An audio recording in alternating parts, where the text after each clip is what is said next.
Welcome to Truth Uncompromised. I am your host, Rhonda. Join us every Thursday at 7 p.m. Eastern Time. Truth is peace. Truth is justice and freedom to love, live, and be.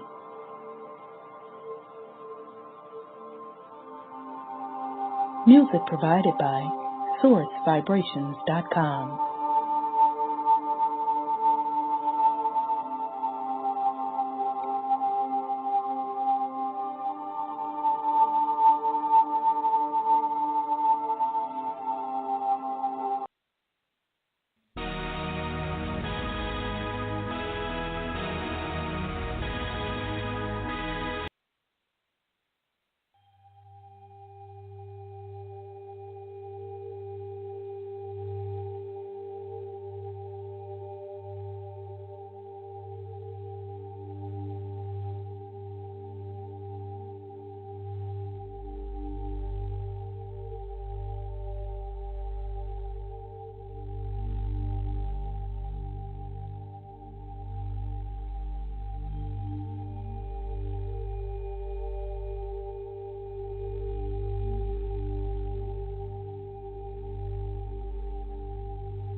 I am love. I am peace. I am free. I have abundance. I have everything within me. For I was, for I am, for I will always be. We are love. We are peace. We are free. We have abundance. We have everything within us. For we are, for we will always be. For Mother Earth is love. For Mother Earth has peace. For Mother Earth is free. For Mother Earth has abundance. For Mother Earth has everything within her. For she was, for she is, for she will always be. And so it is spoken. So it has been written, and it is done.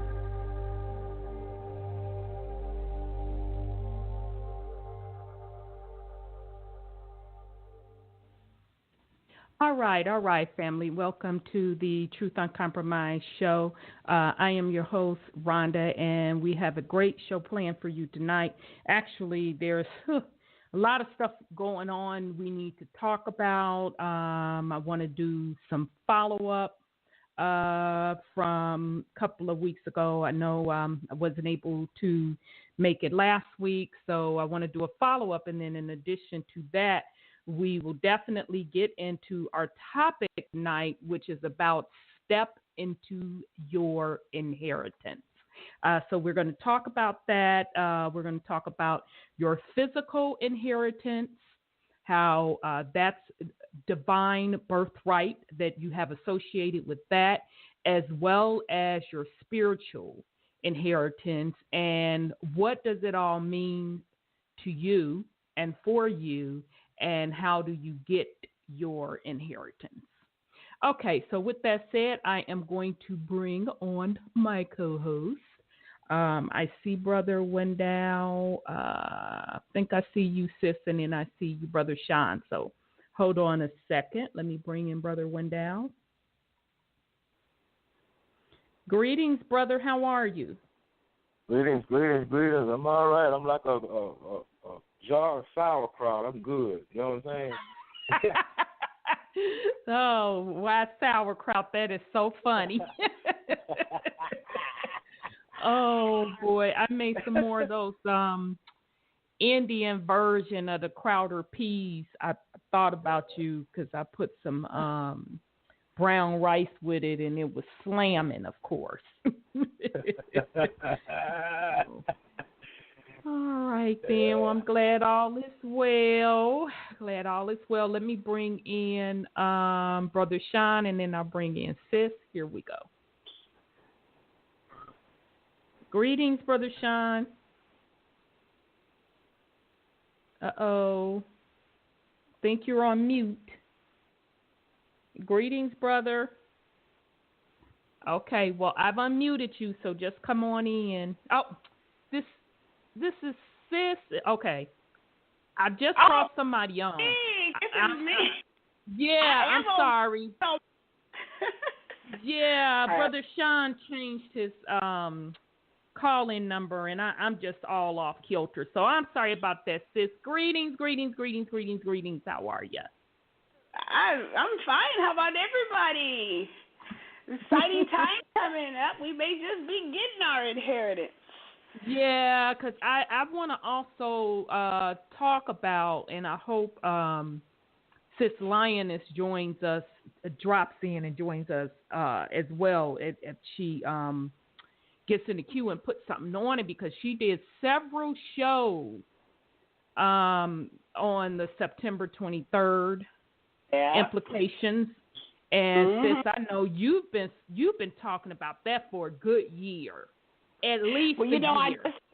I just started reading the PDF on the 12th planet, and he or they, the archaeologists, have found some great information that tells us that our ancestors are them star folks, and they came down here, and you know, all these things that we think are myths and fables. They're saying, oh, I don't think so. Very, very interesting. Yeah, so I want us to get into a little bit of that, because, as usual, the internet is floating around, all of these myths about the world going in, asteroids going to crash, XYZ, Elemento P. So I want us to kind of talk about the September 23rd aspect as well. So what I kind of want to start with, because we'll work into the September 23rd stuff, because I agree with you, Sis, that is very, very closely tied to inheritance. So we're going to save that one for last, because that'll tie into the topic tonight, step into your inheritance. Okay, so family, week before last, because we weren't here last week, we were supposed to talk about weather manipulation, and we got so involved with the other things in the main topic, we didn't get a chance. So I definitely want to touch on this weather manipulation tonight, because we've seen, how many hurricanes has it been, y'all? Harvey. It's 7. Irma. Damn, I don't even know who was it. Jose, somebody. Harvey, Jose, Irma, Maria. Okay. So here's the thing, family, and I know, you know, those of you that keep up on what they're calling alternative media like we do, you'll know where I'm going with this. And we've kind of talked about it several times on this show, but I want to reiterate, and I actually had this conversation with several people over the past week or so. To be honest, I cannot say that all of these hurricanes that are coming through here are supposedly and allegedly divine, okay? There is a very, very strong indication that it is definitely a part of weather manipulation. You know, I've seen countless videos when, was it Harvey? I can't remember if it was Harvey or Irma. Don't quote me on it, y'all. But I saw several videos where the ocean coastline just straight up, flat out disappeared. Yep. So that was Irma, Florida. Okay, Irma. And it happened on one of the islands too. I can't remember which one. So the one guy, Brother Perez, I think that's his name, that does an excellent job on the flat Earth research. He's been lately doing a lot of research on the weather manipulation, and he was the one that pulled up an actual documentary that CBS did on NASA, Never a Straight Answer. Literally, this reporter or documentary person or whoever the heck he was literally at NASA in Alabama in a facility, and he watched NASA create the cloud out of this machine and create this storm.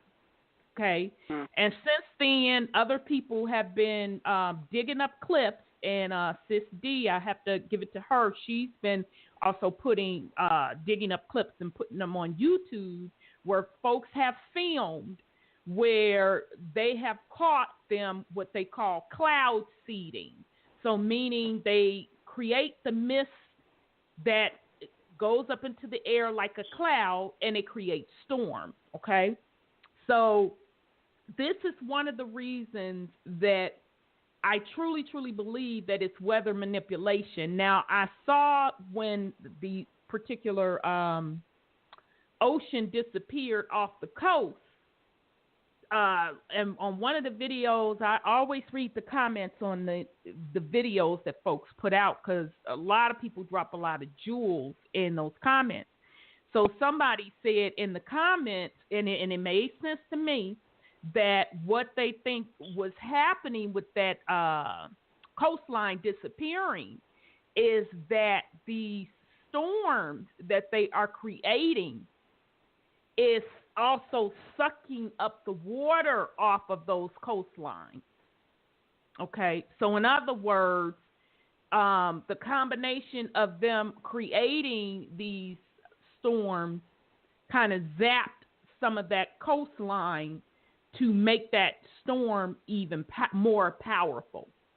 Okay, and then there's also several videos out there on YouTube which just blew my mind back, and I'm still struggling with it. I'm myself internally, but I'm really starting to think it's about right, because this is not the first time I've heard this theory. I've heard this theory a couple of years ago, but now it is starting to make a lot more sense. There's videos floating around saying that basically there is no more natural weather being created. So in other words, the weather that we are experiencing is basically all manufactured or generated. Now, some say that it's being done like that because they've messed up Mama Earth's ecosystem so badly, and it's so out of whack that they literally, in order to keep some semblance of balance in the weather, they have to create it themselves. And I saw that concept several years ago, but now it's surfacing even more. And then more and more I think about it, it's starting to make a lot of sense to me. I think they're about right, because whenever you mess with Mama, and we talked about this last week, in an unnatural way, you throw her out of balance. Okay, so in other words, if you create a flood on one part of her, you create a drought on another part of her. Okay, so those are some theories that's been kicked around. So I encourage the family to go kind of start looking at these weather manipulations. Now, the flip side, as I was thinking about this and looking at things over the last week or so, it just continued to pop in my head, and what I've been working on from a spiritual perspective is really the most powerful weather generators besides Mama Earth is us. Okay? So whatever we choose to move on this planet, we're able to do it. Okay? So my girl Fluburn actually, it's interesting. She put out a video literally yesterday, and she's kind of hinting on the same thing about, and we even have to stop saying HARP, because HARP is old as hell, y'all. So don't let them fool you. That HARP technology shit, they're not even using that anymore. They're definitely on to other things that they're being off the chain with.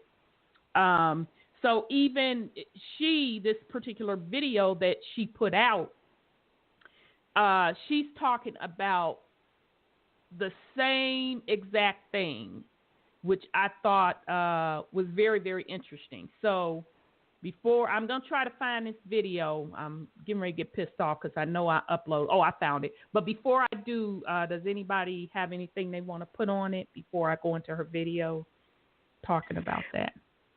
I was looking at the eye of the hurricanes, and it reminded me of a washing machine. And when I was a kid, they had the fairs of the pier, and they put you in this machine, and they spin it around and spin it around. I remember that. You stuck against the wall. Stuck against the wall with that centrifugal force. Yeah. You know, and we dating ourselves, right? Okay. Knowledge is power, and you only get it when you live long enough to get it. True that. But so they have to have that centrifugal force to suck that water up.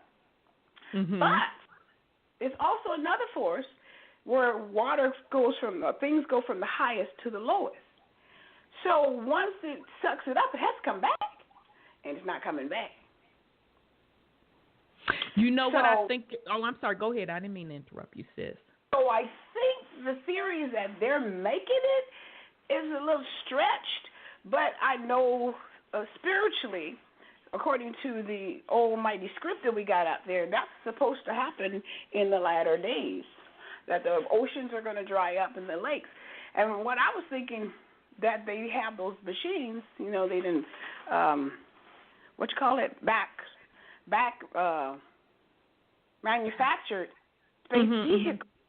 And those space vehicles, I heard reports that they were sucking up lakes and sucking up this, that, and other. And the lakes were drying up once they finished doing their thing, and they were putting that water on Mars.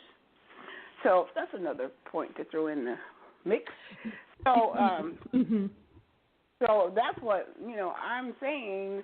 In my thing, it may be a lot of things, and it could be Mother Nature at its best and it's at its finest, because it's going according to the script as far as I can see. Right.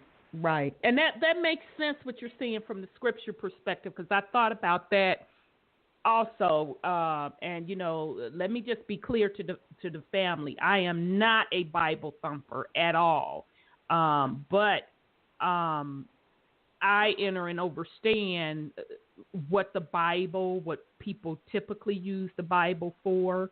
It's not really the way you're supposed to be using it. You're supposed to be cross-referencing some of the things out of there with other ancient texts and just your damn own discernment, okay? So let me put that out there. So I thought about that as well, and then I thought, that does not mean just because it's been in several ancient texts that the weather would not be manufactured. And right. As far as the water, I don't know why it came in my mind, because that's the first thing I thought, sis. Where the hell did the water go? And then I said, oh, I know where it went. That's where all the damn flooding came from across the different cities. Because they sucked the shit up into the vacuum, and as it kept whirling around, the damn water was dropped across those cities. Now, well, Harvey, Rhonda's theory. Now, that don't mean a damn thing. It truly don't. It don't mean a damn thing. That's just my theory.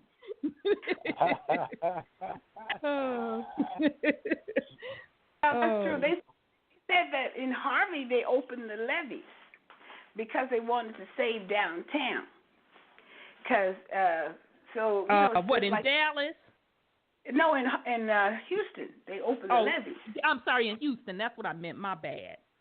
And they did the same thing in Louisiana. They opened those levees to save the other people's property.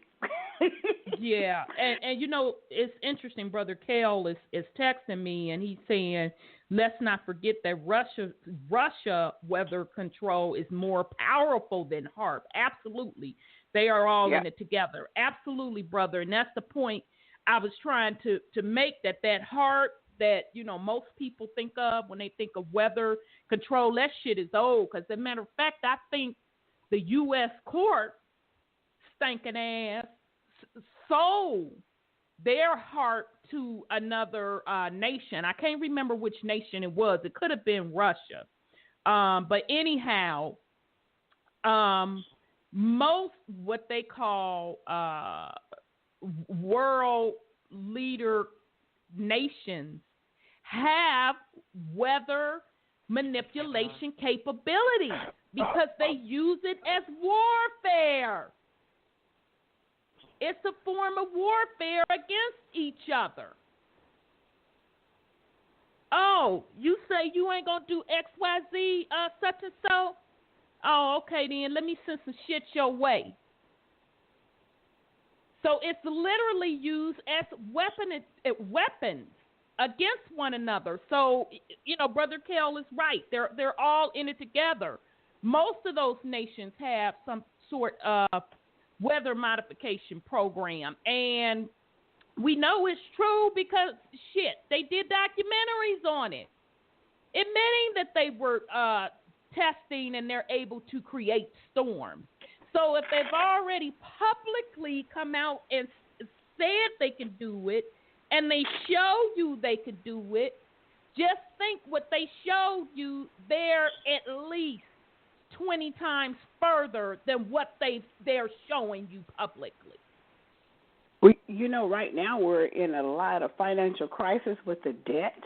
It's due and payable, and they're fighting over the extension and stuff. Yeah. And so, you know, that may be why they're doing September 30th, right?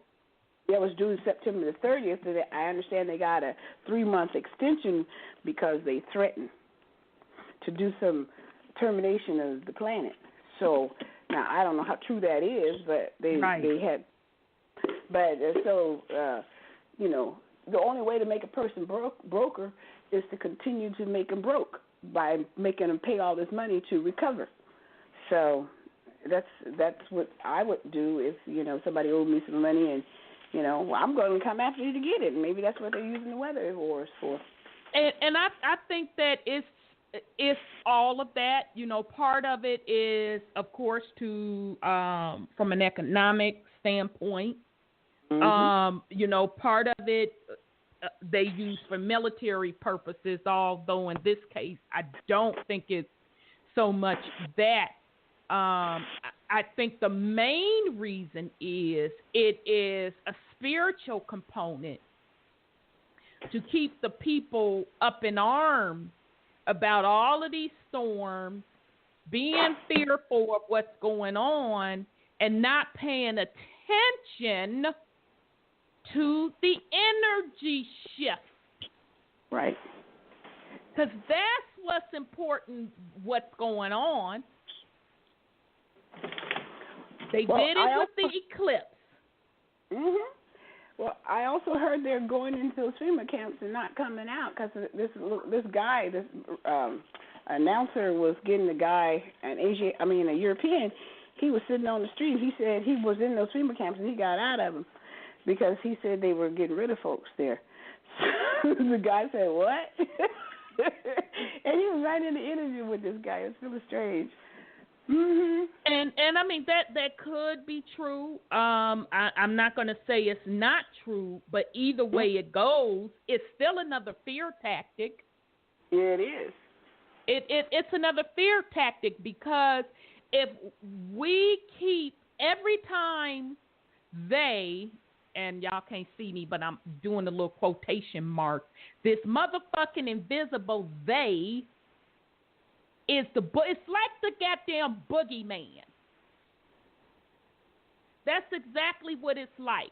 This boogeyman, or this they, which is very few folk that we have allowed to dominate and control this planet and control our livelihood, is because we still allow them to control us through fear. When you are the powerful being, you're able to really control the weather to be in harmony with mama. Okay? That's what this is really about. Because if these folks could do what you could do, they wouldn't be doing the shit artificially. So I'm saying all of that to say is to change the way we think about things. Instead of being the victim, take the ownership and flip the shit around. That's why you always hear me say, create the world you want to live in.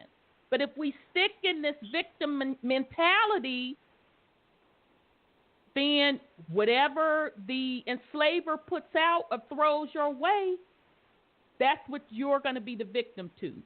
So I'm going to shut up instead of me being on my soapbox. I think Sis Fleur Byrne did an excellent job on how she's viewing this whole weather manipulation and what we can really be doing in the process.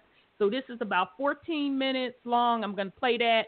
We're going to come back and chop it up because we have other things we need to discuss as well. So here we go. This is Sis Fleur Byrne on, she's calling the video Heart. Hold on. It took me a while to make this video. Big up to London. HAARP needs to be destroyed. Okay, so I made a video earlier, and it's probably why I couldn't get live. Alabama's in the house. It took me a while to just get live on YouTube. But I want to state this. We have genetically modified weather blazing through the Caribbean right now. And, hey, how are you? Good. Blazing through the Caribbean right now. And it is inevitably trying to destroy particular bloodlines. And I wanted to make this video especially encouraging those from those islands, those remote islands. Barbuda got pummeled last storm, and it was highly, highly horrific for those people on that small island to deal with that amount of catastrophic weather and winds. It demolished everything. We have it hitting Puerto Rico right now. I believe it's in Puerto Rico. My Puerto Rican family has let me know, and I had to make the video. I tried to make it earlier. I did it on the FB, and I wanted to say this. You are in control. HAARP is a system, and it is not HAARP. They are telling us the name is HAARP so that you keep perpetually thinking that HAARP is the issue. That's not it. It's called something else, and they have several of them all over different ley lines, positioned so that they can create GMO weather. We are stronger than anything that they set forth towards us, meaning that before I was telling you to manipulate the weather, I'm not telling you that anymore. I'm telling you to destroy HAARP. Destroy it. Collectively with, hold on, are you guys there? Okay. Collectively, you have more power than anything outside of you. Like I said, anything that they created with HAARP, pseudo HAARP system, that machine that's genetically creating genetically modified weather, you are the original. You are grafted from Mother Earth. You have everything that they are they've created in a machine. You have every ability that they're mimicking. They're knockoffs. Their machinery is knockoff. Their technology is a knockoff. You, my friends, my family, are the originals, meaning that you trump whatever they bring for you. And for that reason, I'm no longer telling you to fight the weather or manipulate the weather. I'm telling you to destroy the HARP system. I'm telling you to energetically, mind you, wherever they're hiding, it's not HARP, it's called something else. Wherever they're hiding these systems, they're not going to let you know. And they're being cloaked. For this reason, I need you to collectively come together and sit down, whether it's meditation, whether it's coming together. Some of you are stronger. I want you to field out where these facilities are, and we're going to take them out one by one. Now, what I told some people earlier is that because we have blockers on us, some of us have been blocked by vaccines.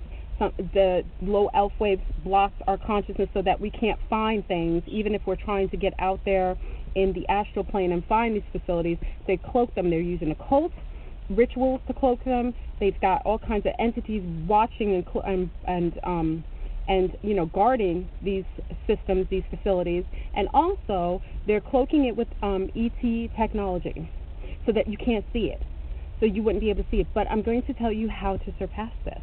And we are going to take down HARP, and we're going to destroy each and every one of them. And I finally got that intel that it was necessary for us to destroy the source and not the reaction, not what was coming from the source of the problem. The source is those HARP, quote-unquote HARP systems, and not HARP. We're going to destroy that facility, those facilities. Go to the babies. Listen to me. I'm a mother. Never tell you to do anything unsafe for the babies. You're going to whisper. For those who have babies from 0 to 2, those babies are directly from the other side. They don't have blockers yet. You can go and whisper in the baby's ears. Mommy or daddy, auntie, grandma, wants to know where they're, wants you to find where they are creating naughty weather, where they're creating bad, fake weather. Say it in their ears however you choose to word it. Say it to the babies. They will decloak them, and we will destroy it. I'm as sane as anyone else in an insane world. Believe me when I tell you this. Know when I tell you this. Whisper to the babies. It has to be babies from 0, meaning newborns, to 2 years. Usually they don't have those blockers up. They don't have those caps on them. Whisper to the babies. Tell mommy where the HARP system is. Tell mommy where they're creating bad weather. Where are they creating it? The babies will decloak them. They're strong enough. These are starseeds. Decloak these suckers, and we will kill them. And it doesn't take. Someone said, how can 1 or 2 of us do it? One bullet can kill somebody. One missile can destroy a facility. All we need to know is where these facilities are and destroy them. We have to do this. We need to do this. So I'm telling you, my family, especially in the Caribbean, you are not separate Caribbean islands. You are all cousins. We are all cousins. Martinique is cousin to Jamaica. Jamaica is cousin to Puerto Rico. Barbuda is cousin to St. Thomas. St. Thomas is cousin to St. Croix. We're family. Dominican Republic is cousin to Trinidad and Tobago. We're all family. These are the people, the indigenous people from a particular bloodline. These are from the Arawak, the Carib, and the Taino, and the other indigenous from the southern part of the United States. We are all cousins. We're family. And because of this, they've taught you, because we speak in different tongues, that we're separate. We are not separate. We are the same. And if we source together, Jamaica comes together with Trinidad. Trinidad comes together with Guadeloupe. Dominica comes together with Dominican Republic. St. Thomas comes together with St. Croix. St. Croix comes together with Puerto Rico. We pull together. Jamaica comes together with everyone. We source together, and we pull an energetic field, and we protect the islands as one. As one. Unity consciousness. No matter the tongue, you speak Dutch, you speak Creole, you speak Patois, you speak Spanish, you're one. You're one family, one entity, one system. You can protect your islands together if you unite under one energetic field, because you're all islands. Please start to do that now. And for all those who have the babies, hold on, someone's coming. They always. I don't care that they think I'm cuckoo for Cocoa Puffs, but I have to watch what I say because they always send their agents. They send the they had the for those who know me already, they already had their My Lab Tech man following Floor Broom today. And if you don't, I don't know if y'all have ever been stalked before, but they will send beings, especially when I was trying to go live, to try to distract you. But I told you, can't stop, won't stop. I will find a way to get this message out. Listen to me, family. My Caribbean brethren, my Caribbean family, all my family, from every country, from every place on this planet, we are everywhere. Our family is huge and we are interconnected. I want you to focus on getting this machine, these machines. It's not one. They have them on different ley lines. They're cloaking them. I want you to talk to the babies. The mommies are going to do it. I know our awake mommies are going to do this. I want you to do this, and I want you to energetically see yourself taking them out, bombing them, getting rid of them. We are going to destroy HAARP. This is the issue. It's nothing else. We can try to detract the weather all day, but they're going to keep doing it until they get what they want. We have to destroy their facilities, destroy HAARP, destroy everywhere it is on this planet. Make sure it's non-functional, but we need the babies to decloak them because that's what they're doing, and they have guardians around them. So once we can find out where they are energetically, the babies decloak them, we can take them out. And it doesn't take but one or two of us to be strong enough, and we have way more than that. So I just wanted to get that message out. I know I'm saying it really fast because I didn't know if this broadcast would go through. We have the power. All this technology that they're using are knockoffs of who we are, natural abilities. There are abilities that they're using against us because we don't know who we are. That's us. The HAARP system manipulate. Why do you think you had rain dancers? The Indians used to do a rain dance. They created weather. They manipulated weather. They were able to source out the weather. That's our ability. That's not theirs. They created systems because they're genetically modified people, organisms themselves. They're GMOs, and they created genetically modified technology. Same with the phones. We used to communicate with each other, telepathically. We used to do that. So they created phones to knock that off. So now we don't even use our natural abilities because we're crutched by systems that make us lazy because we don't have to do it anymore. That's because they couldn't do it. They stopped us from doing it. And for that being said, please take back your power. They have zero control. HAARP's already been destroyed in other timelines. All we have to do is source together, decloak them, and destroy the system. Destroy every bit of machinery that they have that's manipulating the weather. And I'm telling you, my Caribbean family, I'm telling you, you are not separate. You are all family members. You are all cousins to each other. Protect each other. Energetically connect with your next island. So if you're St. Martin, you connect you connect to your closest island. If you St. Bart's, you connect to them energetically. You see yourself interconnecting with them with the ley line. Then you connect Jamaica. You connect with Cuba. You energetically connect to them. Then you take Haiti.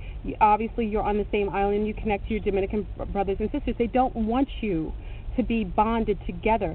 United. It's that old-fashioned statement. One finger can do nothing. But a whole bunch of fingers on one hand is a mighty fist to take them out. We have to do that. We can no longer separate ourselves based on complexion, language. This is all things that they created to keep us as separate systems so that they can continuously manipulate and depreciate us. We are the originals. And if we don't know that, then you'll always be susceptible to the okie doke for others to always take advantage of you. And if you take back your power, it's yours.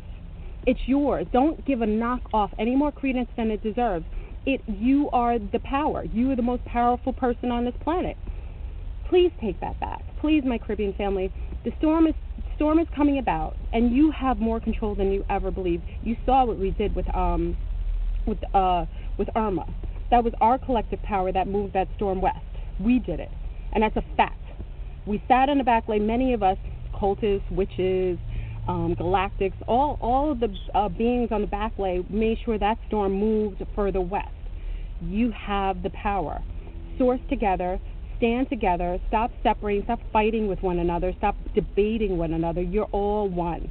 It's one love, one system, one paradigm. If you don't do this, then you deserve whatever comes at you. They're only doing this because we allowed them to have that false sense of bravado.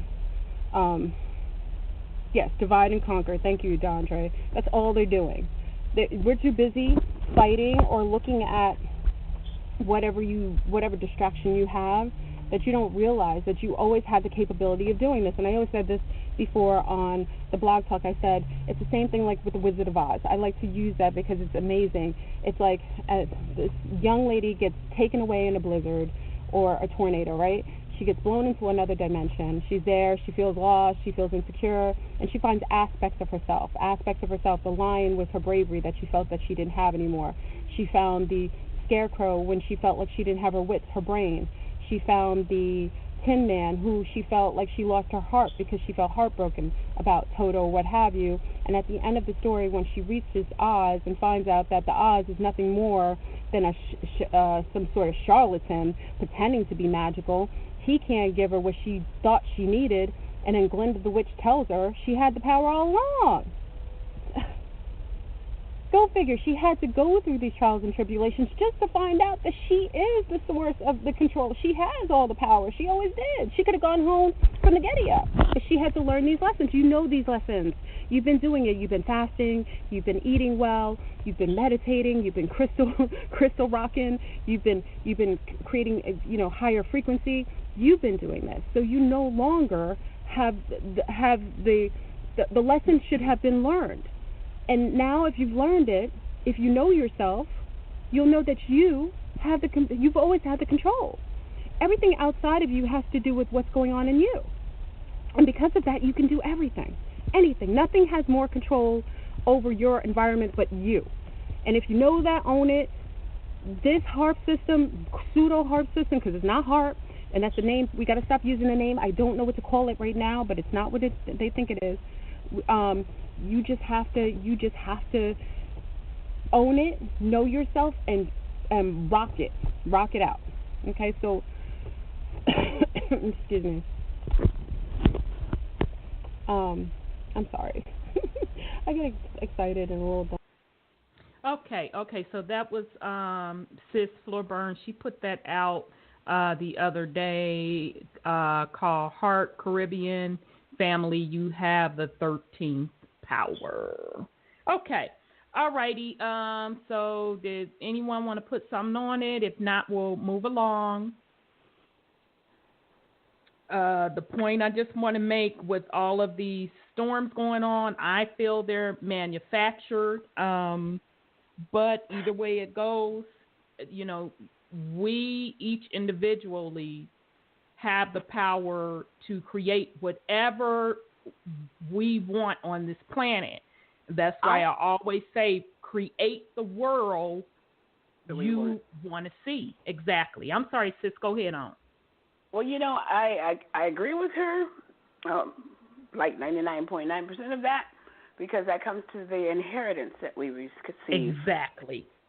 And also, another thing I noticed, too, it was 5, 5, 5, 5. And then when it was turning, they dropped that. They dropped it to a 3, 2, because they don't want theirs destroyed. So theirs is, Florida and all that kind of stuff. So they start dropping it real quick and the waters, I'm sure, didn't get any cooler. So when it started going towards them, that's when they start dropping the intensity of it. And who's to say they dropped it? Why couldn't it have been the collective consciousness of some of the people? No, I mean when it started getting towards Florida. Now, see, when in the Caribbean, they had it ratcheted up. Mm-hmm. That's what I'm saying. They ratcheted up on ours. But when it got to theirs, they kind of cut it down. Their own people, though. You see what I'm saying? That's interesting. I follow you. Okay, that's a great point. But again, I just want to put out there, family, that we're going to, and I see you 216, I'm coming to you, sweetheart. We're going to continuously see, and not only the hurricanes, the earthquakes have been off the chain, et cetera, et cetera. So don't get me wrong. Part of it is definitely the energy that's coming in on the planet, which is a massive amount of energy, okay? And the other part is them trying to manipulate to keep us stuck in the low vibrational state where they had control. But either way, it does not matter with the boogeyman. You are the divine being tied to the most powerful force there is. You are a natural divine creator. So it is whatever you say it's going to be. But as long as we sit back and feel that they are more powerful than you as an individual, you get what you get. So, and we're going to get a little bit more into that on how to start putting some of these things into practice. So hold on a second. Let me go to 216. Let me see here. 216, your line is open. Hey, Ron, it's me, Kelly. How you doing? Hey, brother, good to hear your voice. You sound good. Thank you. Hey, you know what? And what the lady was saying, that what you just played, I agree with it too. And I was thinking about that, and I mentioned it to a buddy of mine last week. I said, I think people really stood up and fought that weather coming up around by Florida, because you had a lot of people that we knew, family, friends, and stuff. They said they go sit and wait it out. They wasn't in fear. The fear wasn't there. Yep. So they said, I know Sis Jones, she didn't evacuate. I know for a fact. Yeah. So, exactly. You had people that said, fuck this. I'm tired of the fear. I'm not running. And it was a lot of us that was putting the intent out there mentally to push the storm westward. So I'm sorry, Brother Kelly. I didn't mean to cut you off. That's okay. And some people that wouldn't even think, they wasn't in fear, but they wasn't thinking about stopping the storm, meditating and stuff like that. But I say I really feel that people got together and probably meditated and stopped that storm from coming in there. And the people that was there wasn't in fear. They said, I'm going to go ahead and wait it out. I'm sitting in a certain type of place. And the freeway was packed, too. You couldn't even get out on the freeway. So how could you? Yeah, that's what I, they showed that on the news. And I'm like, this shit is Remember that happened with Katrina. I'm going to try to make this go fast. I ain't going to hold you up. No, you Remember that happened Remember that happened with Katrina. The next thing you know, they said, it's coming to Texas. Everybody was on the freeway out of Texas, stuck on the road. Cars running, they can get sick, breathing that gasoline all at one time. People stuck in one area. Because they was going to say, it's coming, the next hurricane coming to Texas. And people was like, oh, I'm going to get the hell out of Texas. And look what they did years later. They hit Texas anyway. Then, for the weather control, all these countries ended together. They just putting on the acting show for us, like, oh, Russia against the United States, or Israel against this country, and that country against this country, that's right and wrong and stuff and all that. No. They had weather control a long time ago. Remember? Because it makes you think about what's going on, like the past. Like, I ain't trying to jump off the subject. Like this girl they picked out of Chicago, her body parts came up missing. Don't it make you think about the boys that came up in Atlanta missing all them years ago, what they was doing now? Now, here it is, that when they had them hostages open in Iran, remember, Jimmy Carter sent a rescue mission over to get the hostages. What happened? A bad sandstorm came up, and it messed the troops up and probably blew up one of the helicopters or something like that and messed up the rescue mission. They had the weather controlled in, because why would bad weather come when you're about to do a good deed anyway, unless it was all set up? I mean, I'm just thinking about that now, when they had that Iran hostages back then. Right. And they took the Marines out to go make a rescue, but a sandstorm came up and destroyed and messed up the rescue mission and all that. They had the weather control back then. Then people can meditate, remember? Absolutely. In Washington, D.C., they was going to meditate and bring down the crime over in Washington, D.C., and the FBI came through and said, and told them, only 43% of the crime, or some percentage of the crime is going to come down, and the crime rate will come down in Washington, D.C., but y'all can go ahead and do it anyway. And when they did it, it was that percentage that the FBI came to the door and said. So you know they got time travel too.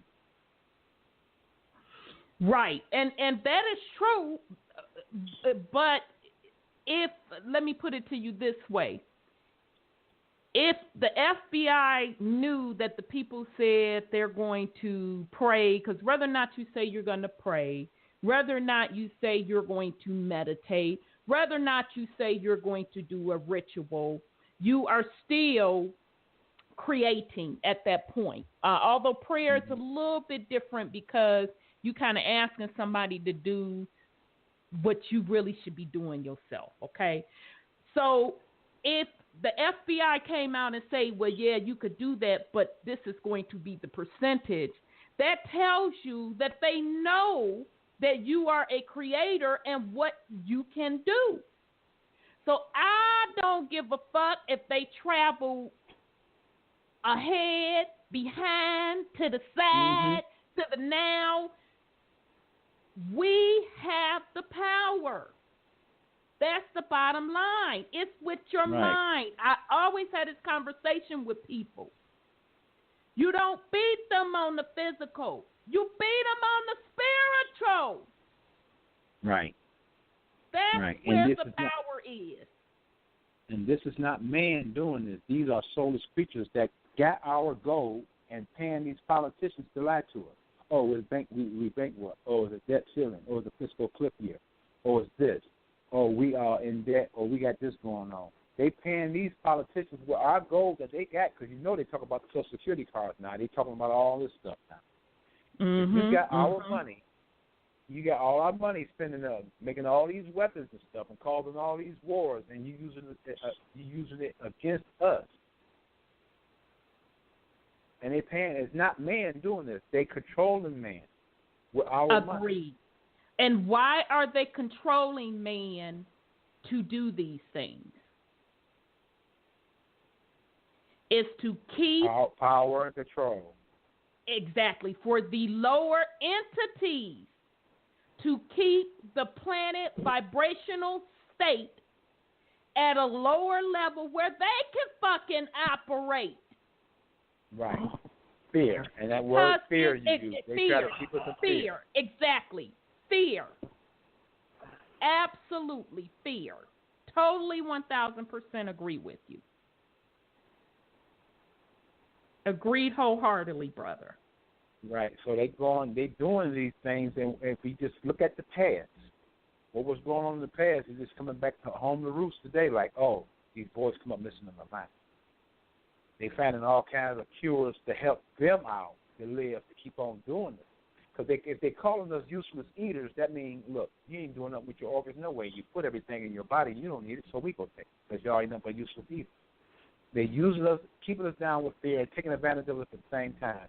And like you said, that rain dance, sun dance, stuff and all that, because that's what they did to provide the earth with energy. So when they learned that, they sent the woman that liked the Native American man. They sent the man that liked the Native American woman that they sent over up in there. And they found out how we used our powers. The next thing you know, they whiskey, weapons, smallpox. Then they put shoes on your feet and turn the grass into concrete because they're trying to destroy nature. Absolutely. 1,000% agree with you, brother. Right. That is right. I ain't gonna hold you up, correct. but I had to get that in because I hearing agree with your everything you said. Yeah, but I'm gonna be listening on though, so I might chime back in again.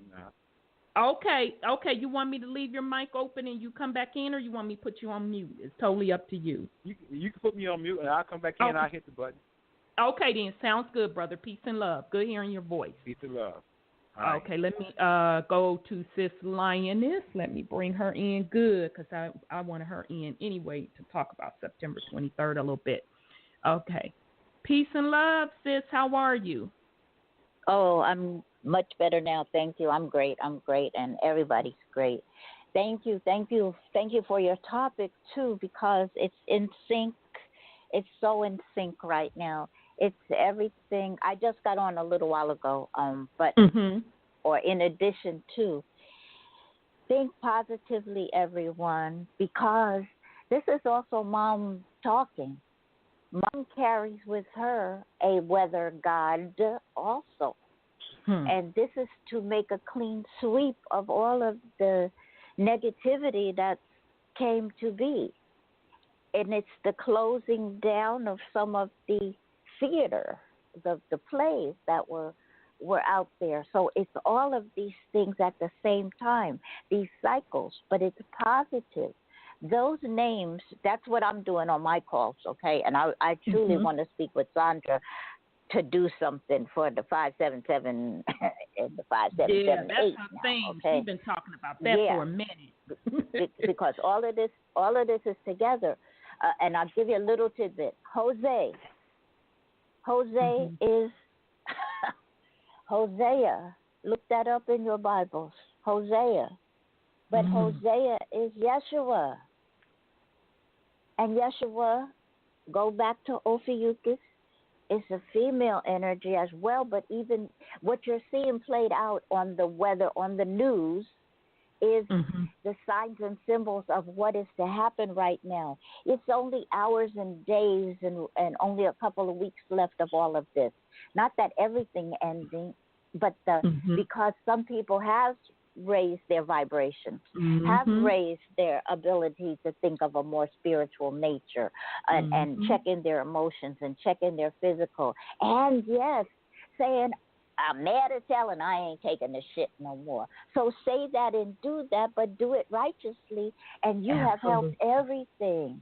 But you're not a Trump, but there's a trumpet, and remember there's two of him, and things will be shown as each day goes by, that one of them is for the goodness of you, and the other one is about to something. That's all I could say right now. But know that this is also beautiful. Maria means Mary. It's about the three Marys. It's about, they're talking today about something was in the upper part. Yeah, because that's the upper chamber. This is the Pentecost all over again. The five, that's why they kept saying category 5, because they are cats. You're the chief cat. We all are the chief cats. Go inside and be the best you can be, and they will run like little Mickeys, okay? So it's all good, but just know it's going to wrap around. That's the rapture. The wrap around is the rapture. All three of them, because Joseph, Jose means Joseph. So Jesus, Mary, and Joseph. It's the stories you've heard all of your life. But now you're going to get the truth about it. You're going to get the truth and look to the skies, Wendell, because it's all up there. Because Venus is the baby Jesus. And with the cat, the little cat that got born just 40 days ago, 31 days ago. So, Sandra, what happens in 40 days? What happens in 40 days? This is the Exodus. Revelation 12, 1 and 2 is going to line up. Yep, it is. What's today? 12, today, 12. What's the 21st? We got two more days. Thank you. And you got 2 more days, yes. Today is important because it's 12/12. So the coming. We got the second and the third coming. But it wasn't Moses who led you out. It was the second person who led you out. So, I mean, we're talking. But it's all beautiful. The whole story is being laid before those who cannot think for themselves yet. But they need to get that spark going so that they make it through all of this the best way they can. Right. Everybody's going. But if they do the more righteous things and open up their eyes, the wraparound is happening right now, and it's going to hit every little where. Atlantis is rising. And that's why it touched upon Atlanta, because Atlanta is a part of Atlantis. That's why clearing that water out, huh? Yeah. Water, most vital force. The most vital force is water, because in there you have the spirit, your soul, your body, your emotions, all of that.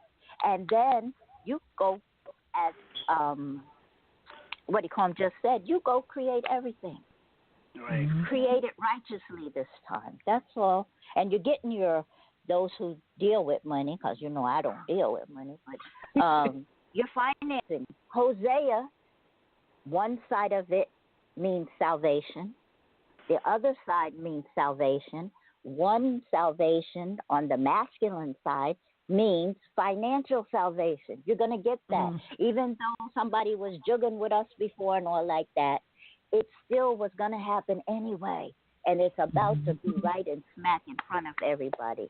Some people, like what I think his name was Kelly was just saying, yeah, they got the TDs out there. They're talking about the Social Security. Some people just ran the cart before the horse.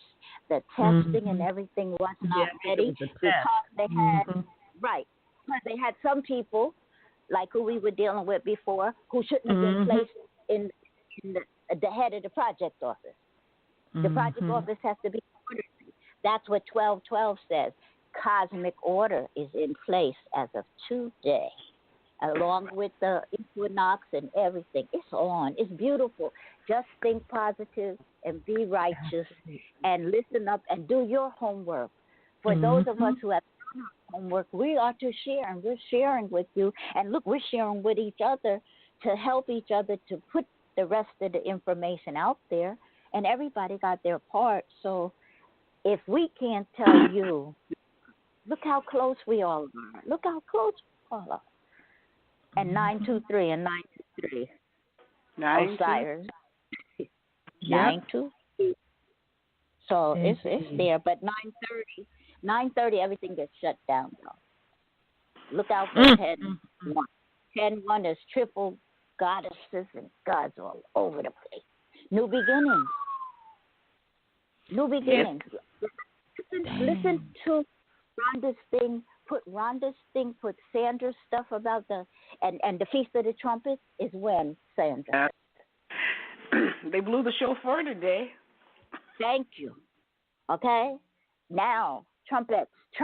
There's 2, 3 of them. Okay? But it's so much. Now put the other things from my calls, put other things from some other people's calls, but the people who haven't done what we've done so far, they must stand erect because that was Mercury going direct. Mercury, the messenger, the Messiah. It's a title, but they can be the Messiah of themselves. Right. We just are helping everybody to see what tools that you have inside of yourself that you use for yourself. But it's ready, and you wash yourself. You wash your own sins away because you didn't have any anyway. But if you thought so, then you created them to be solid. Now create them to be unsolid. And just open up your heart. Just open up your heart. Thank you. I will listen further. Okay, now sis, you have a show. I think I just saw an invite come across. You're having a show this Saturday. Yeah, but, I'm thinking I might have to do one tomorrow and Saturday for the criticalness of all of this. So maybe we can talk. Or let's exchange emails, or Sandra, see what we can. I don't know, because definitely Saturday. But, yes, it'll be early in the morning. It's supposed to be the sunrise. Yeah, that's why I think it needs to be tomorrow. I mean, today with what you're doing here tonight, and I can change that time frame. So just tell people to look out for Friday first. Okay. And if you send me the email, I'll put it out. If you when I get the email, I'll definitely put it out, because I think it's also important for people to enter and understand what that 23rd means. It's not spookism. It's the totally opposite. It's coming into power, which actually the eclipse kicked it off. But it's totally not the doomsday that some folks are putting out there. This is what we're speaking to you all on using the power that you already have. You're getting aids, meaning energy shifts coming in through the universe or the astrological ages lining up for you to harvest it. for you to get it. That's right. And you do the work. You do it. Absolutely. And do whatever. Do it righteously because it's been put before you. It's a return of power. Yes. Return of the servant of wisdom. That's it. Absolutely. No more stuck in belief stage. Come on up to knowledge, and that knowledge with it being seen where you prove this and that to your own self, your own discernment, your own truth. Then you can stand erect, and then you be that higher self. Right. Don't nobody have to do it for you. You can do it, and you can stand in your own, and you can put your chest out because you are something so important, so beautiful, a fine-tuned machine, but you're more than a machine. You are that beautiful, beautiful thing that has a sacred relationship with who you think the Most High is. Look in the mirror. Look in the mirror. Indeed, sis. Indeed. Okay, sis. Well, I'll definitely look out for the update in the show information, and I will definitely disseminate it. Thank you much. Okay. And keep up your good work and everything. Show them how, you've been doing it. Show the people, because that's what we can do is put it before them. They have to do it themselves. We couldn't tell somebody else if we didn't do it already. Exactly. But they have to look, see what's going on. Look at how they tell you about the eye of the storm. That's the eye of Ra. Ra meaning kingly, royal. What is Regulus? What's the king star of Leo? What is in Virgo? What's at her feet? 2 moons from Jupiter. Jupiter, abundance is coming to you. Jupiter ascending. Jupiter rising. Yes. And they can rise. Because we're all going somewhere. We're all going somewhere. Indeed. All right, sis. Well, thank you, sis. Love you very much. And I will put the information out to the family. And if you stick around and you have something else you want to pop in on, please do. Thank you. Okay. Peace and love, sis. Okay.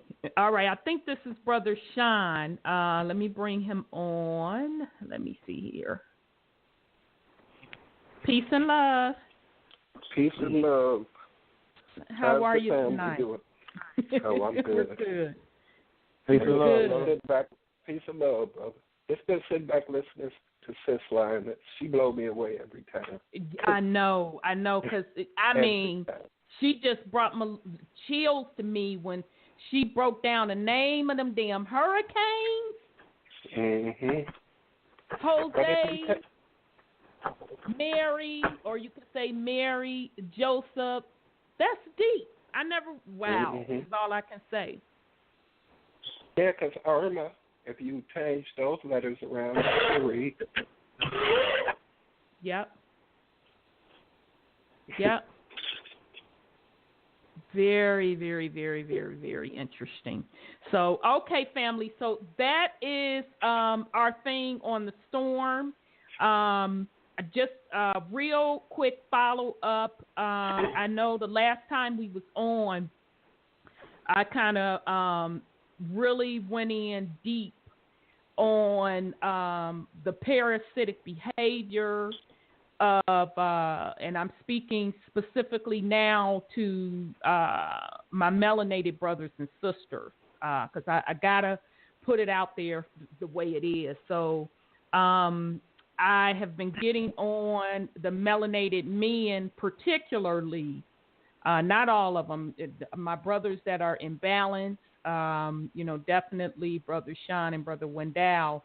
I'm definitely not speaking on them, but other brothers that are displaying these parasitic behavior of mistreating melanated women and wanting them to serve them, and just a effed up attitude in general. And during the last show, I talked about how as long as that particular behavior is displayed and you live on a woman or you live in a woman, which is Mama Earth, if you think that you're going to keep abusing her and there aren't going to be consequences associated with it, you got another motherfucking thing coming, which that is swinging back around. So now I do want to give, call everybody out, because I can't get just on the parasitic males, because they can't exist without parasitic females or women, okay? So I did want to follow up because that had been on my heart as well, too. I've talked about it a couple times, but I definitely want to put it out there because we have to enter and understand that everything that has happened on this planet,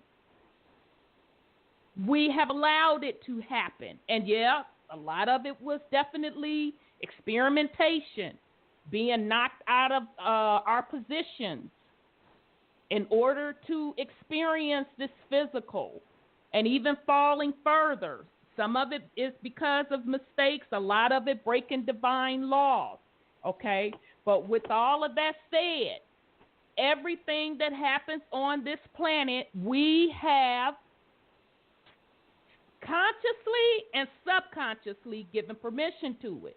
So I am speaking specifically on the parasitic women who buy into the concept of being dominated, of keeping this shit going, of these parasitic men treating women like shit. And you seem to love it. You let them keep serving you up. I'm putting you on notice and letting you know that we see it for what it is.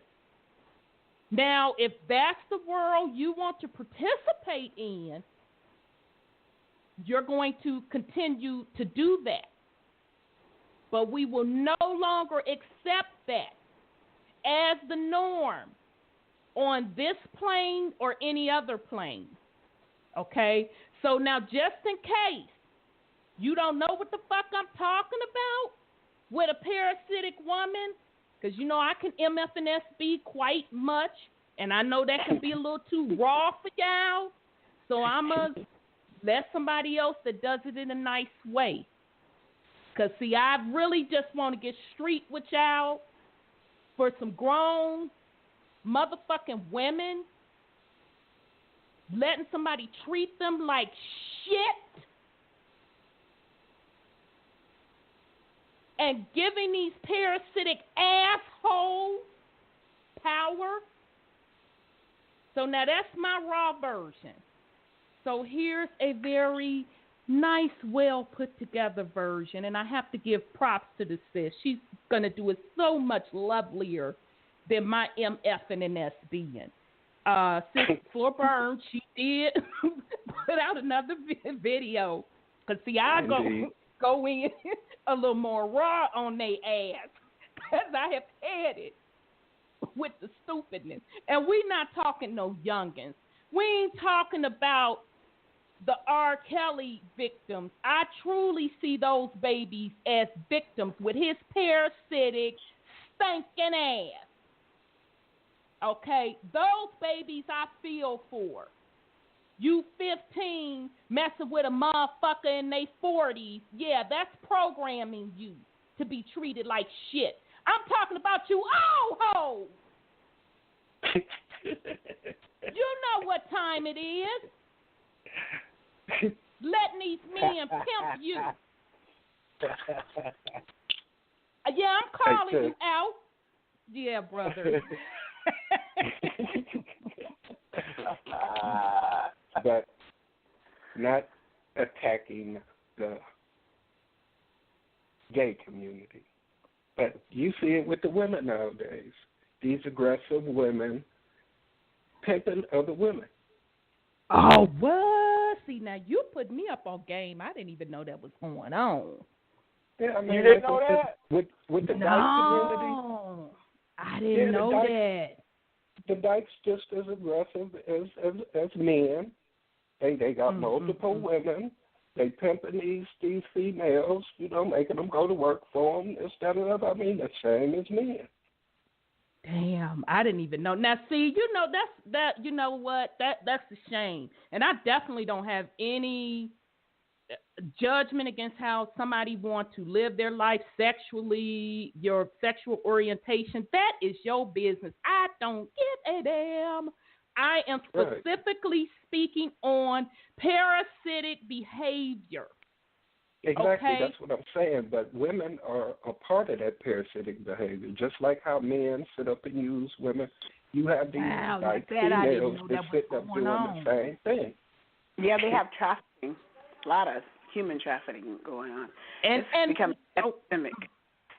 And see, whether we're talking about actual pimping and hoeing, because there's different forms, let's be clear. Okay, you got the traditional pimping and hoeing. We know what that is, selling one's body and bringing your money back to an individual. I ain't never understood that shit.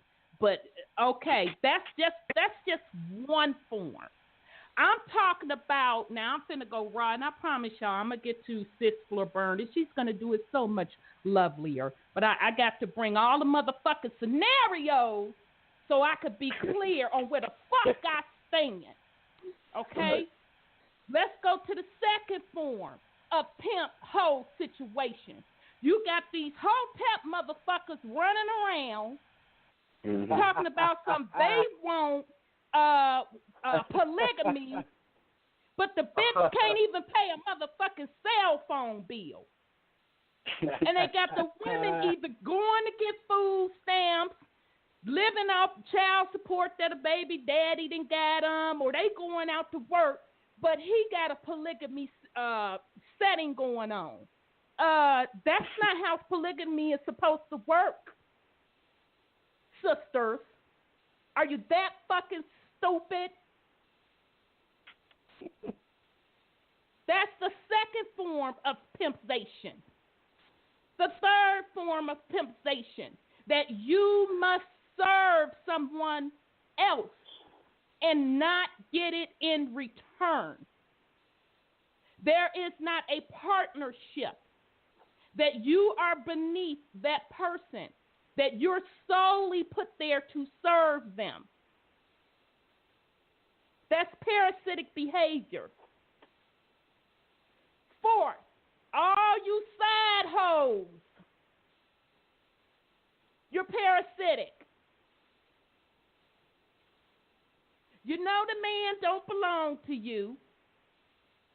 Why would you stab your sister in the back just to be with somebody that really don't give a damn about you anyway? That is parasitic behavior. Okay? So those are just 4 of the scenarios. There's many, many more, but let's be real. I'm not going to sit up here and get on the parasitic brothers and not get on the parasitic women. Because if there wasn't parasitic women, the motherfucking parasitic brothers would not exist.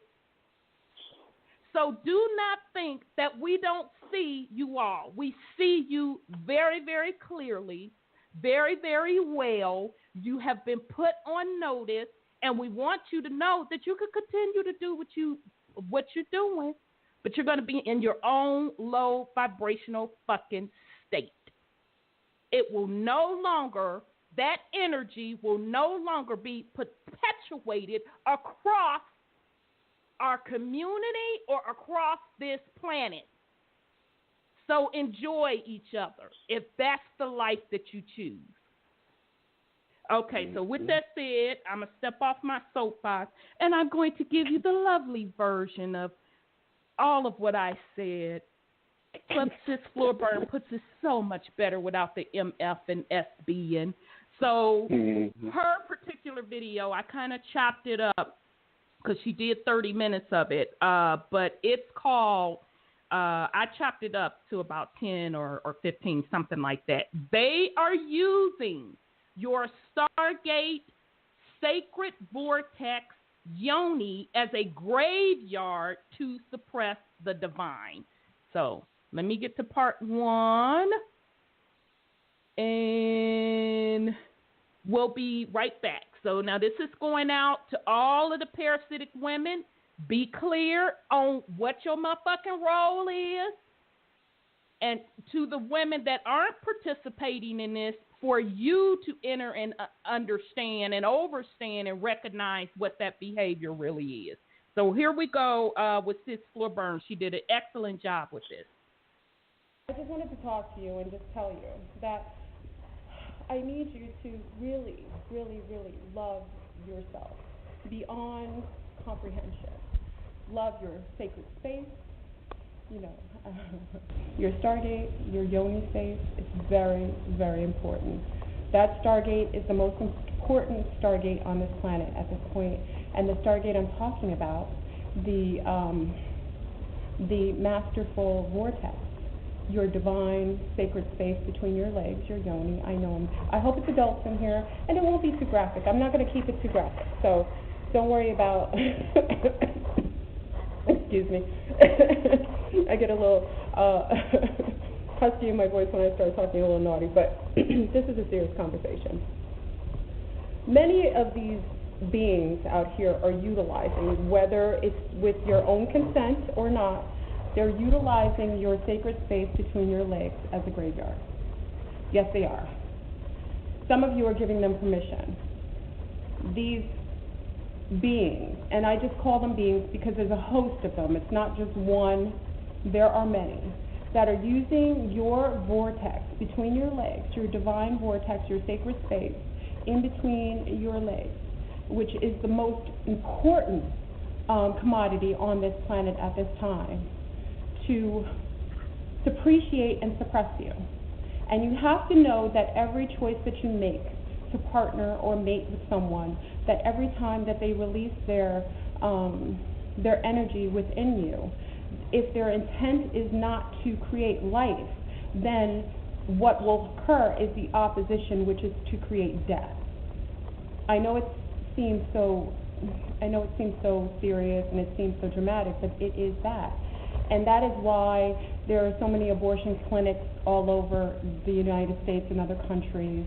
That is why they create, birth control to allow you to mindlessly allow these beings who are lower than you, who are depreciated in many ways, to just release themselves in you and create graveyards between your legs and to really depreciate your stargates. You have to be mindful.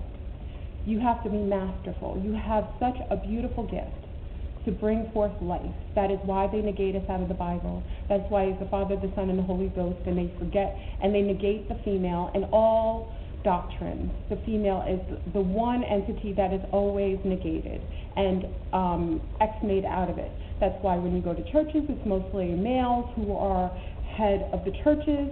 That's why even when you go into a restaurant, most of the chefs are males. It is purposefully done to keep you suppressed, to keep you from utilizing your power, and you need to be mindful of that. And why I came to you on a Saturday night, my sea stars.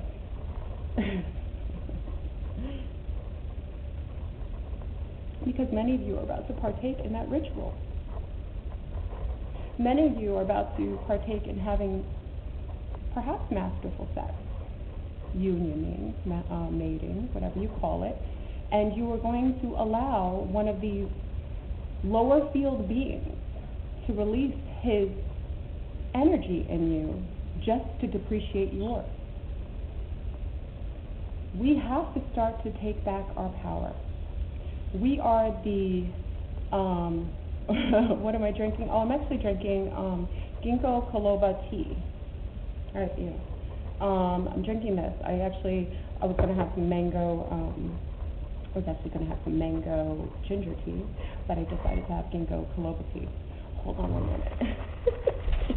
I got to turn off the face. The phone is always active. Oh, hold on 1 second.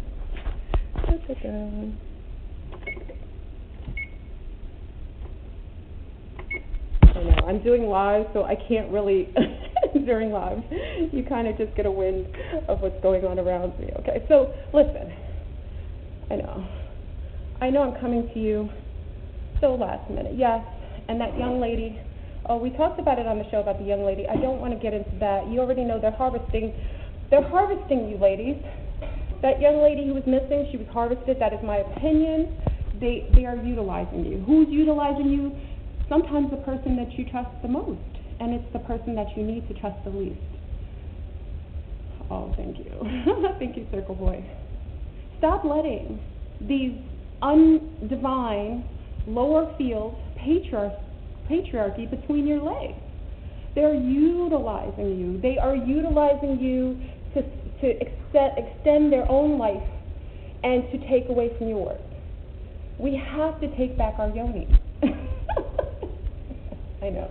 I hope I'm actually illuminating your Saturday night, because I felt like if I wait for you to have, because usually the weekends is when most people like to engage in sexual activities. Some of you like to engage in it every day. It's fine during the weekdays, what have you. But I felt like this is really important for you to master your mating and mate with a higher consciousness. And all this to say, yes, yoni power. Laconia's like yoni power. Celibacy. Listen, I can respect celibacy, but we are here to partake in the matrix. We are. And if we're going to partake in a matrix, we shouldn't be fearful of sex. I mean, we have to be mature enough to have sex masterfully, right? So we shouldn't be afraid to have sex. No, I'm not telling you to stop having sex. I'm telling you to master your yoni. I'm telling you to protect your yoni. I'm telling you to protect the source that comes between your legs. That's all I'm telling you. That Stargate is the most important Stargate on this planet. And if you are not guarding it, then there are other beings who will utilize it for bringing forth other beings that are lower. And yes, there are children here that are being brought in that are divine and beautiful and starseeds, but just as many as those is coming in, they're bringing demonics in too. And that has to do with some of the choices that you're making. Yes, he could be handsome, right? He can have a masterful, beautiful wand. He can make you comment in every way possible, but is he divine in his consciousness? Does he build for his nation? Is he a great steward to the planet? Does he respect the divine? Does he respect you? Does he honor you? Does he respect your mother? Does he see you as a mother? Is that something that he sees and projects in you? If those are not things that you are having conversations or you know with this being that you're partaking with sexually, I would ask that you kindly remove yourself from that scenario. There are plenty of divine men. I meet them, I talk to them all the time, and yes, they are divine. They are healthy, they are responsible, they have integrity, they are great stewards to the planet, they are phenomenal pillars in their community. They are if they're not fathers, they're wonderful role models. I see them, they exist, they are everywhere. And because of that, you have to take some personal responsibility. And no, not because we're in heat, because we do get in heat. And I talked about that before, where many of us go into cycles when we are more, I talked about my own mating. I tend to go into heat during spring, and my mating process usually goes through to October. And it's when I'm seeking an appropriate male to mate with, and hopefully for long term. But if it does not work out, then I overstand my body. And that being said, if you are not masterfully having sexual liaisons, then you shouldn't be having sex right now until you're able to master that, and until you're able to engage with a wonderful, divine, lighthearted, wonderfully, holistic being like yourself. And of course, if you have, if you're stuck in the root chakra, and we have to take personal responsibility for our own thing. Someone's asking me about porn. They utilize porn to feed off of you. There are beings, that's why porn is free everywhere. If you notice that you can get free porn on your phone, your computers, it's because they have beings around you that you don't see, shadow beings, some of you call them shadow beings sometimes, they feed off of you sexually. So every time you have an orgasm, there are beings that are fielding around you right before you're about to orgasm, and they feed off of you. And usually there's satanic sex connected to the porn sites. So if you watch porn, just know that you have demonics feeding off of you. If you're okay with that, that's your personal opinion. You know, people, I don't understand why you would engage in watching porn unless you can't masterfully have sexual liaisons that can match that frequency. I mean, if you're having healthy sex, porn is unnecessary. I'm just saying, I'm keeping it 1,000, right? So, I mean, I'm not going to judge you.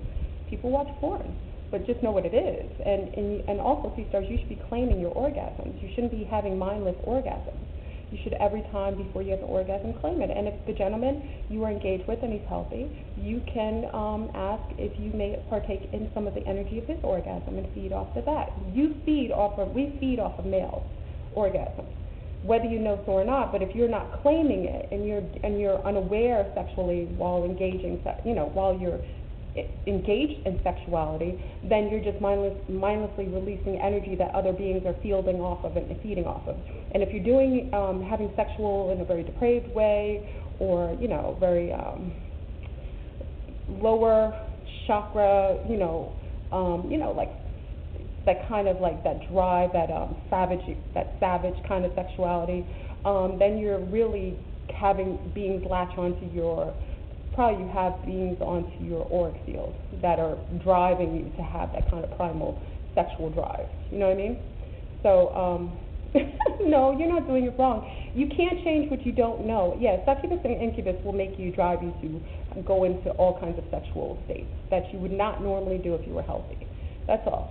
So it's just claim your orgasm. And someone said, how do you claim your orgasm? It's yours. Claim it in your head, say it out loud, but also when you're engaging sexually with your male, my C-stars, you can also pull from them. You normally do it anyway without you knowing it, but you can kindly ask them. Don't ever take from someone without asking for their permission.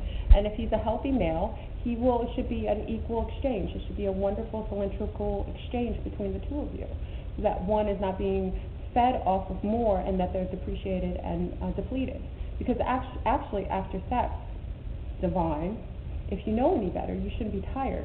Most women who have masterful sex, especially if they know their energy field, actually get more energy after having sex with males.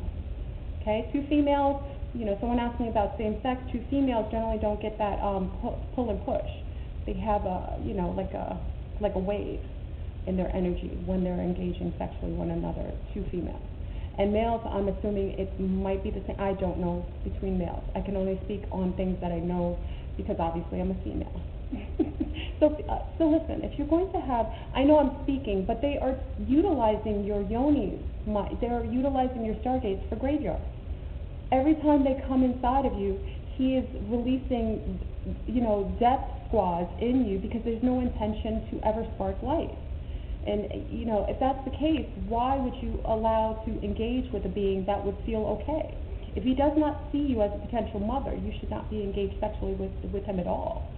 And same likewise, if you don't see him as a potential father, and if that union created life, that it would still be accepted, then that's something you shouldn't engage with. That is not a being you should have sex with. I know I'm messing up a lot of people's evenings tonight, right?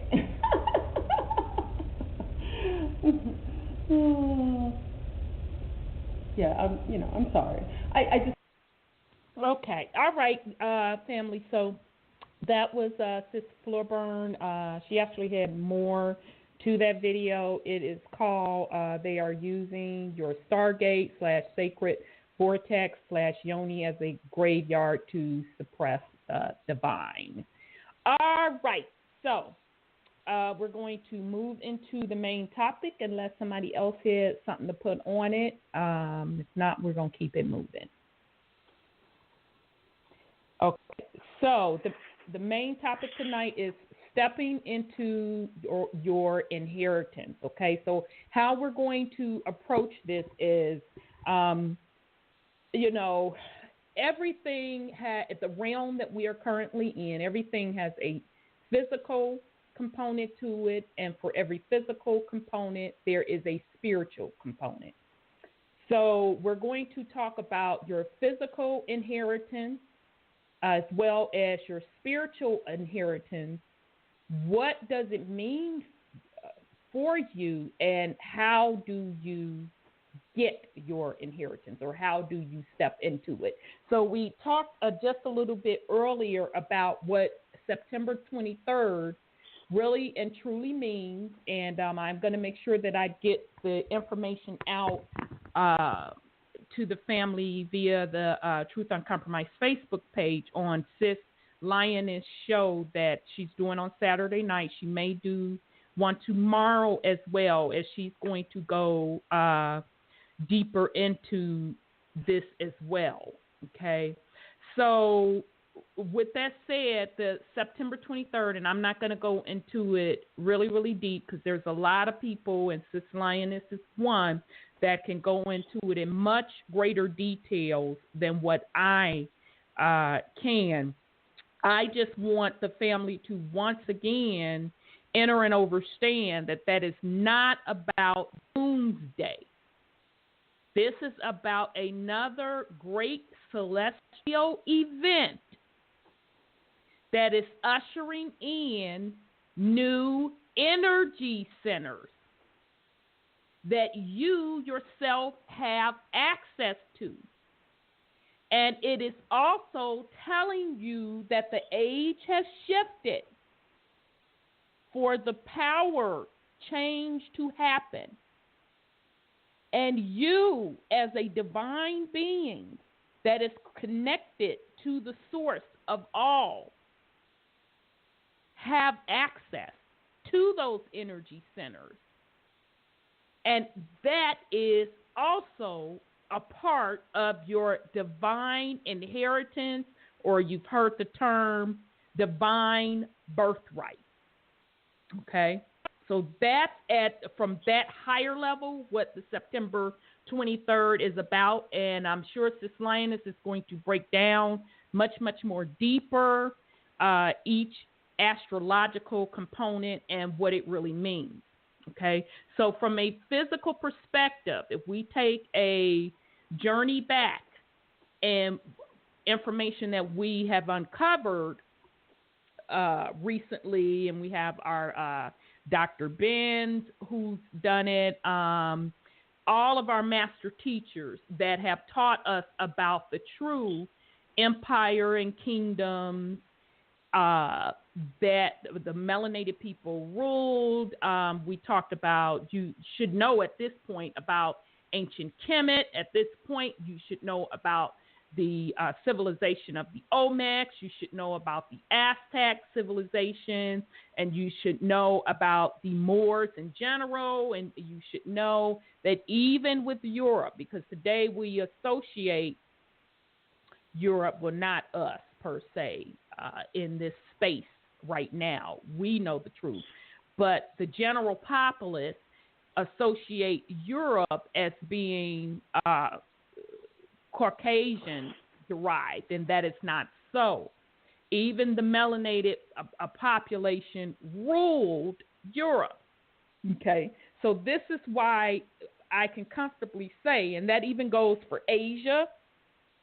If you do just a little bit of research, you'll see that melanated divine beings ruled Asia. They wrote it on the walls. They built it in the statues. The original Buddha is not the fat, happy Buddha that you see at the little Chinese restaurants. The more powerful Buddha is the Buddha with the nappy hair. Okay? Mm-hmm. That is the most powerful Buddha. That is the ancient Buddha. That those that are into the, whether or not you want to call it high sciences, metaphysics, or spirituality, enter and understand what the Buddha with the nappy hair, the skinny Buddha that is always represented either as dark brown or black, charcoal black. And the reason that is so is because the melanated people were the first in Asia. So that is why I can comfortably say every week, and will continue to say every week on this program, nothing happens on this planet without permission of the melanated people. You are the ancient divine people. Nothing happens on this planet without the permission of the melanated people. You are the ancient beings. Okay? Now, that's not taken away from the Caucasian brothers and sisters that have a great heart, that's into spirituality, that's not looking at color. I'm stating facts here. And as melanated people, since you are the ancient divine beings, and not all of us are divine, that's part of the motherfucking issue. Okay? Now, we don't want to face the facts. Okay? But because you are the ancient being, you have a responsibility to this planet, to Mother Earth, to other beings as well. You are supposed to be the leaders. You once were the leader. Okay? Your divine birthright in the physical is guardian and caretaker of the realm. That is part of your inheritance. You are the guardian and caretaker of the realm. You were born into the physical just to do that. Also to learn lessons. But that is also one of your divine gifts. Okay? So you were not given all of that superior genetics. And we're going to get into the physical inheritance and birthright that you were given to sit on your ass and complain and blame it on a lesser, and not so lesser being as it is a not as older being than yourself. Okay? So you rule the empires of this plane. You set up the civilizations on this plane. Right. Even the demonic quote system that they y'all can't see me, I'm using a little quotation mark, but I'm using a quotation mark, that they are ruling quote you with. Melanated beings, set the shit up. Rhonda. Yes. Europa is melanated, and she was a queen of Europe. Mm-hmm. So she was sent there, They have a tale in Zechariah Sitchin's 12th Planet that Zeus kidnapped her and took her over there. And, of course, she had babies, of course, by Zeus. But we are put here on this planet because it's a proving ground. It's boot camp. Mm-hmm. We got to graduate out of this level so we can go on and rule the universe. But a lot of us are so caught up on this side of the spectrum, they don't have the sense to know that they're just here for a moment. And if they don't learn it, they're not going to be able to become rulers again. Totally because agree. They're caught in the physical. And so Floorborn is so correct. If that's your thing, put it down. Or put it to a... excuse me. Right. Put it in control. You're in control of that. Absolutely. Don't do that mindlessly. Because you bring into this planet more crazy folks. We don't need that anymore. We need to come back up to the level of royalty that we were before. And I know what my family's line is. I know what they are. So if you don't know it, just take it from somebody who could tell you, you gotta get out of the matrix. Yes. You gotta stop playing their games because they bring you down when you play by their rules. And that's all I have to say. Very good, sis. Very, very good. So a part of your divine physical inheritance, okay, you once were rulers of empires, actually pretty great empires at that. And that's just what we can dig up from the historical book perspective, and that was even hidden. Okay, so you even jump back even further. Let's go a couple of million years, and I'm just guessing with the little million.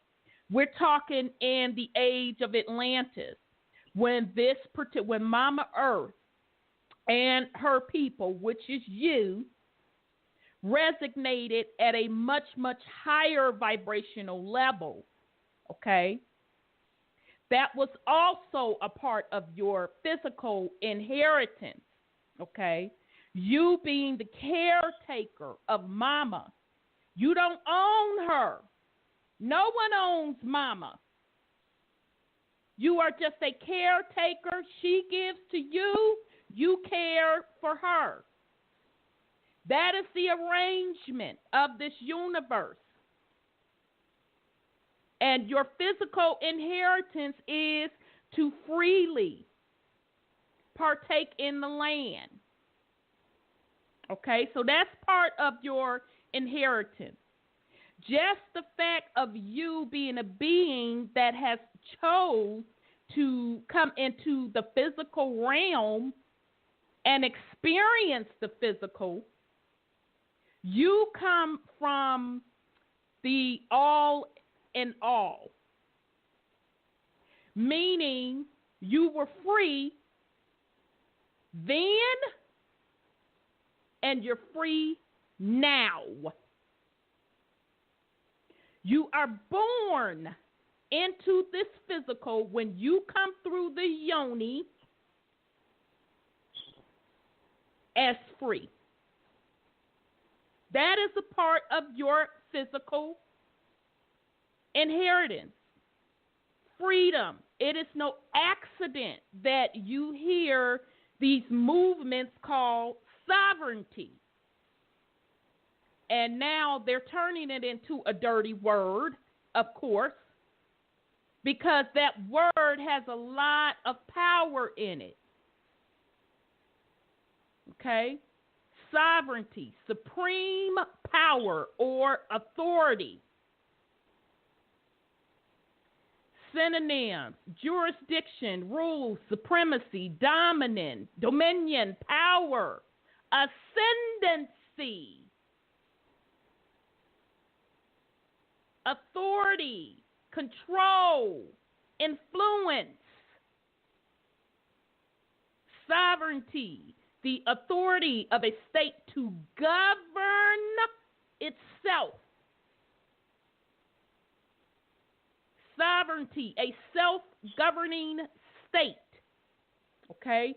So what I am saying to you, family, that this whole concept of being a sovereign, and I know a lot of you have heard that term, no, it did not all of a sudden jump up and happen with the Moors. It did not all of a sudden jump up and the Caucasian community took it from the Moors. It's more than that. More than that. More than that. That is your divine birthright. Nobody has to give it to you. That is yours by default. We put the shackles. Yes, sir. Go ahead. Go ahead. But that also goes off into another aspect of parasites, unfortunately. People lose sight of the message. Then the messenger is deified. Then money got to get involved. Oh, you got to pay for this. You got to pay me for this. I've been doing too much research. You ain't just going to come in and get it for free. you know how they do it. Right, the paper. You talking about the paperwork pushers? The paperwork pushers. Right, they want you to pay for everything. Oh, I wrote a book telling you how I'm God in 86 different dimensions. Let me show you how to be God. Buy my book. Donate. PayPal. I can't argue with you, brother. You're 1,000% correct. So either way, whether we're saying that they are pimping us, so are the dirty Moors pimping us as well. If you allow folks to pimp you. Because how can somebody else give you something that you already have? Exactly. That's already divinely yours. It starts with self. If you don't think that you're free, then you're enslaved. Exactly. You're going to act it. Your decisions are going to have a slave mentality. You're going to run behind folks that promise you ABC, 1, 2, 3, elemental P. And they going to want everybody else. And they want everybody else to be slaves too. Well, I'm a slave, you a slave. Exactly. So these are things from a physical perspective that they already yours. You were divinely given them. The power of the throne was lost from the divine ones because of the war among each other. Okay? And now I'm speaking on the melanated folks right now, family, so bear with me, the Caucasian family, just bear with me right now. I got to get on the older beings right now because we gotta put this shit the way it is, okay? We lost the seat of power from warring among each other. Not looking at the shit for what it is. Not holding each other accountable. If you know somebody dirty, call them out. Handle it. And it just kept spiraling out of control to the state that we're so low that we didn't even forget what was divinely given to you. You forgot who you really are. That's what your physical inheritance is. The most two powerful things of your physical inheritance is you are born a divine, free being. The second one is immortality, believe it or not. And we're going to go into that a little deeper. Because you are a divine being, because you are energy, because you have the gift of melanin, of supreme genetics, all of that comes with you being an immortal being. Meaning you can operate in the lower realms, which you chose to do that. And also you can ascend to the higher realms. These are things that are already divinely yours. Okay, so I'll pause in case somebody wants to put something on it. And if not, we're going to move on a little bit more.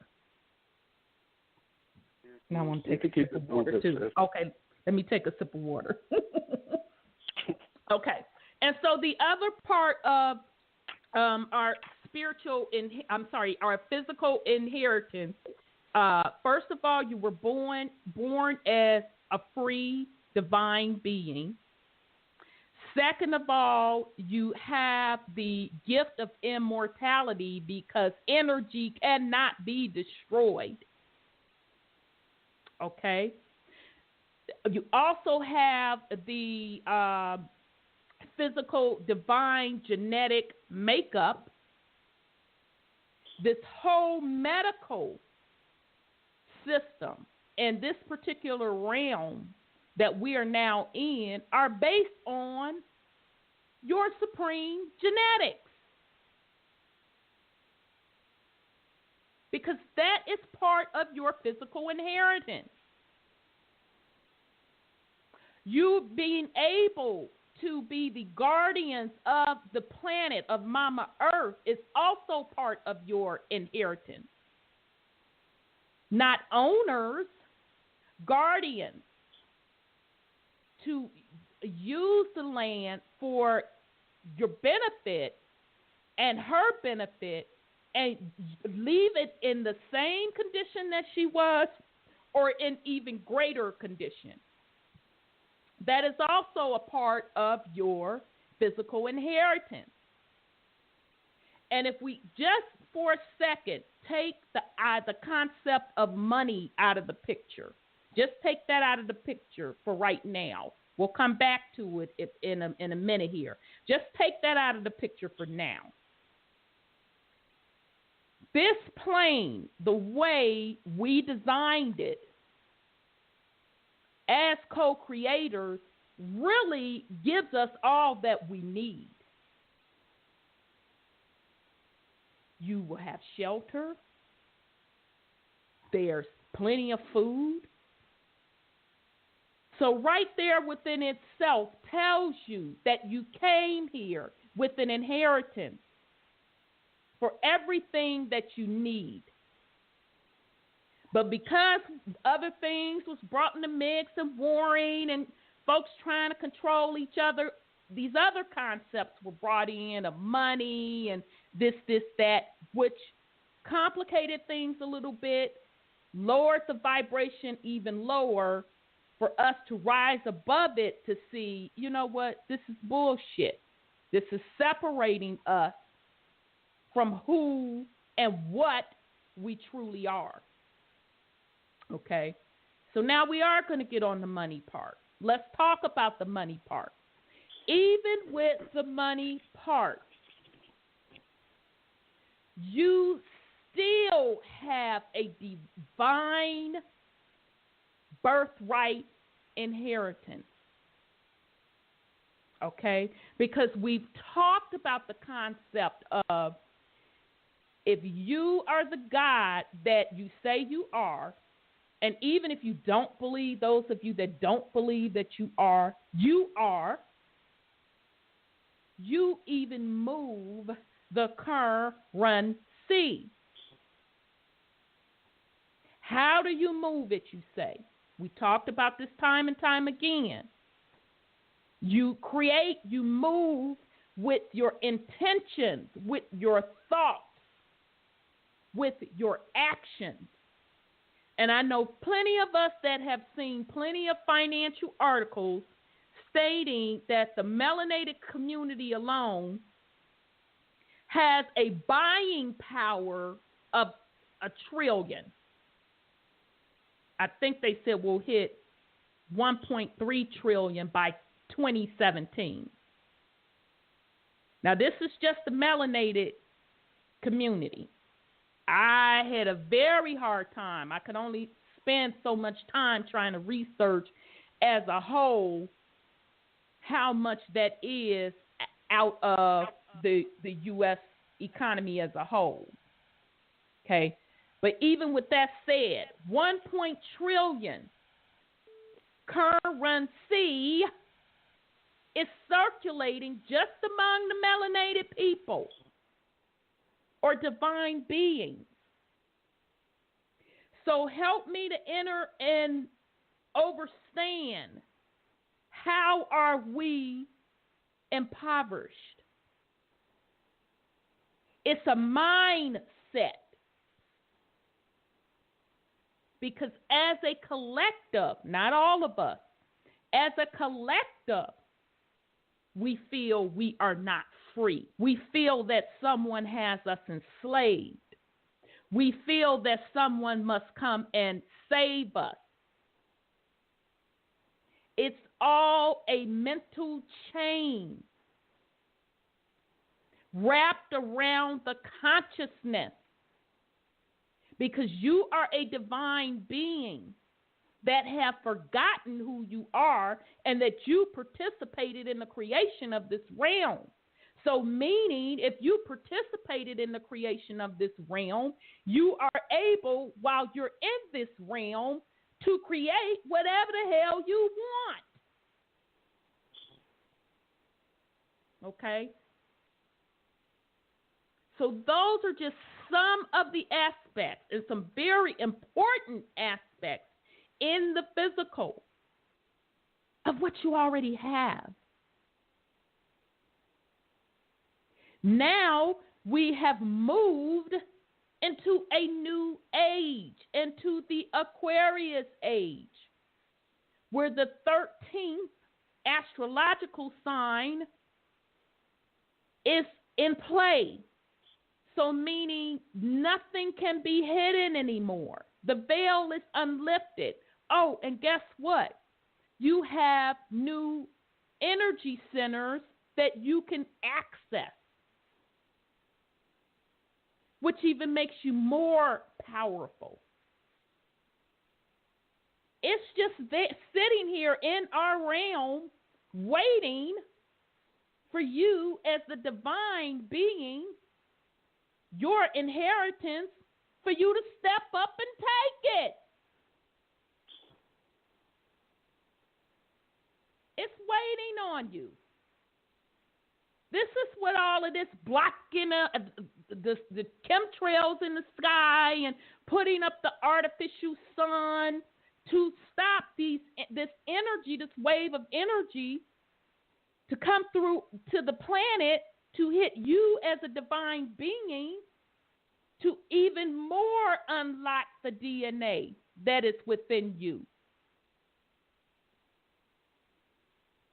for your ascension process back into a higher state of consciousness, to bring you back online, even beyond what we did in Atlantis, to create the new realm that you say you want to see. This is what your physical inheritance is about. That is what the reset is about. Step into it. All consciousness. Do it with your intent. So I'll pause in case somebody want to put something on that, and then we're going to move into spiritual inheritance. Yeah. Also, with the physical, considering what our bodies are comprised of and the fact that our bodies are actually quantum computers, we're supposed to be capable of flight, self-healing, all types of things. It's our divine birthright. And we choose not to tap into that. We keep searching for things outside of us, partaking in the things that are duplicating us. And you got the best thing going on the market, and you don't know half of what it can do. Totally agree. And, I'm glad you brought that up, Brother Sean, because you hear conventional scientists how much percentage of the brain do they claim folk only use? It's a very, very low percent. Like 10%, if that much? 7 to 10%? Exactly. So now you mean to tell me that the other 90% of the brain is just for nothing? Yeah, right. Right, exactly. That shows you right there that you are definitely much, much, much, much more than you think you are. Even the fact that we have to motherfucking communicate on Blog Talk really pisses me off. Because ideally, we should be speaking with each other through the ethers.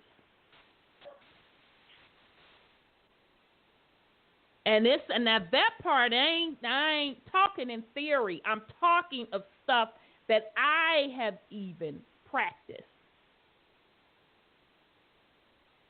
Just try it. Practice it, but you could do something as simple as, I need to talk to such and so about whatever you need to talk to that person. And think on the intent of having that conversation with that person. What's going to happen is that person is going to wind up reaching out to you. Such and so, yeah, you was on my mind. Oh, was I really? Or, because sometimes it happens, you'll go to sleep, go in the spirit realm, have this conversation with that particular person, and then it used to be a couple of days, the person will reach out to you. Now, because of the frequency, the consciousness frequency of folks rising, that person, you don't even have to go to sleep. That person is going to reach out to you within the next hour or two, okay? So I'm not speaking on anything that you have to wait on. These are the things that we are supposed to be putting back in practice now, because you as the divine being, the ancient divine being, not only are you bringing those things back, but we will go beyond that. So it is time to start putting it into practice, to start doing it. This is also part of stepping into your inheritance. So let me bring on 832. Let me see here. Here we go. 832. 832, your line is open. Love, peace, truth, freedom, and justice. My sister from another mister. Greetings, brother. How are you? All right. And to the oracle is hiding out in the background. My brother's from another mother. Extreme. I'm going to be brief, but in the context of extreme, Sean made a very interesting point. And not only is these, what did the other sister refer to, genetically modified organisms, these GMOs, GMOs, have the audacity to tell me, the original creator, that not just I'm only using less than 10% of my brain at any time through your entire lifespan. How in the hell are you going to say something like that? Exactly. How could you potentially even estimate? Now, again, that's an example of extreme. If we are to make certain choices, and it is a choice, whether we accept it or not, we make it ignorantly, unwittingly, or whatever, it's based primarily on lack of knowledge. So I can't choose to do something I'm unaware of. I can't choose an option that I'm not exposed to. So there is a perpetration by Caucasoid Europeans that started on this journey of chattel slavery. That is not our existence. It's a blip, a blink of an eye in continuum for these 5 centuries. However, the first thing they did was to outlaw being taught the alphabet. The penalty was death. nothing about the society was pro-education. Even in the fact that what we have, so-called public education system, and these, minimal 12 years of exposure, right. We got almost a 50% dropout rate, correct? I think that's pretty coincidental. You have a 50% divorce rate. So half of the society, excuse my French, is not just fucked up on purpose. They are perpetuating in a continuous self-fulfilling, self-propelling, massive ignorance. That is I'm not saying it's incapable of us escaping, but when you use that environment, just like we're talking about this quantum computer that Sean mentioned as well. Sean, all computers garbage in, garbage out, right? That's what we're dealing with. We're being fed garbage by GMO garbage. So how am I going to step into my inheritance that is mine naturally, embedded in my DNA, locked up at 90% of my brain? I'm spending almost 100 years, because even 100 years is really a short life cycle for us in our original state, of being capped by 10% of my potential. If you get my drift, I'll leave on that point about all of this is in an existence of extremities, but extreme negativity. Extreme negativity. And thank you for the time, my sister. I yield. Okay, brother. Thank you so much. Thank you, brother. Peace and love. And absolutely, brother, I enter and understand your point, and what you just described is the general populace, okay? So let me put that in perspective, and I say this all the time, and I'm going to continue to say it, and I am going to actually it's going to be two particular clips that I'm going to play tonight that's going to back up what I've been saying. And actually, I give credit to Brother Bobby Hemmett, because he said it back in the motherfucking 90s. And it stuck with me, not that I was there at the little lecture back in the 90s, but that's when he held the lecture. But when I heard it, it makes sense. We as melanated people, I'm going to say this again, the older divine beings have to understand you do not have to wait for 99.9999% to wake up. No. For it to shift. Mm-mm. Those who are not awake, they'll eventually get there if they want to get there. So it's not doom and gloom. What I am speaking of are those that are getting the information. So if you're listening to this, you're getting part of the information. We are talking about your responsibility to step into your divine birthright. Because when you do that, you are going to raise your vibration, your consciousness. You're going to meet up with others in that space of a higher realm vibration to make things move. Hey, sis. Yes, sir. An example of what you was just saying on the Matrix. The one guy knew full well what was going on, but they promised him this comfy program. Sure did. Matrix, but he wasn't going to have to worry about that. So he turned on everybody else. I mean, you can know and still choose these lower and that's absolutely. Because you didn't cut a side motherfucking deal with somebody. That's a great point. That's a very great point. So it's not all doom and gloom. I'm going to say again, we do not have to be paralyzed as a people because we're saying, well, The rest of us ain't woke. We twerking. We doing scissor. Okay, we know all of that. But are you twerking? Are you doing scissor? Let's focus on you. What are you doing to create the realm that you want to live in?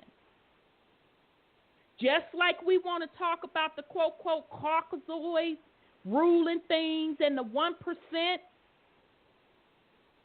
that applies to them, but that doesn't apply to you, and you're the older being? That doesn't make sense. So the point of this is not to say everybody have to wake up for us to get our shit together. The point of this is if you want a different reality, create it. It's just that simple. Those that are doing their thing, partying, kicking it, bull-essing, not getting educated, they'll eventually catch up. If they want to catch up. It's still, although it's a collective consciousness, that does not mean things cannot move unless everyone is on board. Okay, so I want to make that real clear. And that's not to discount what the brother is saying. I totally enter and understand what he's saying 1,000%. But those of us that recognize ourselves as divine higher beings, act like it. Start creating the world that you say you want to see. You have even more access now to these energy centers. We've talked about this several times, how you create. It's through your thoughts. It's programming your consciousness with the things that you want to see. Okay, but very, very good point, brother. Thank you for bringing that up, because that paralyzes us as a people, and how we fall into the trap of a Messiah coming to save us. Oh, we need to nationalize. And don't get me wrong, I felt that way too. Oh, well, if we nationalize, blah, blah. Hey, I found out real quick, no, that's not going to work. Right. It's not going to work. Because it's not about sitting somebody on a motherfucking throne to save everyone. This is about an individual journey of you being a creator to literally create the reality that you want to see. Okay? And again, you do that through your thoughts, your intention. Okay. All right, so let's get on the spiritual inheritance, and we kind of started to talk about that as well. Now, the spiritual component of us as divine beings, really that is returning to the powerful source of who you really are. And we have forgotten that because we have been in the physical skin suit, as I call it. A lot of times it's hard for us to enter and understand that the real power really is on that spiritual side. When I keep talking about creating the world you want to see, I am speaking on the spiritual side of you creating that with your consciousness. That is what we used to do, okay? And I'm going to even take it out of this realm itself.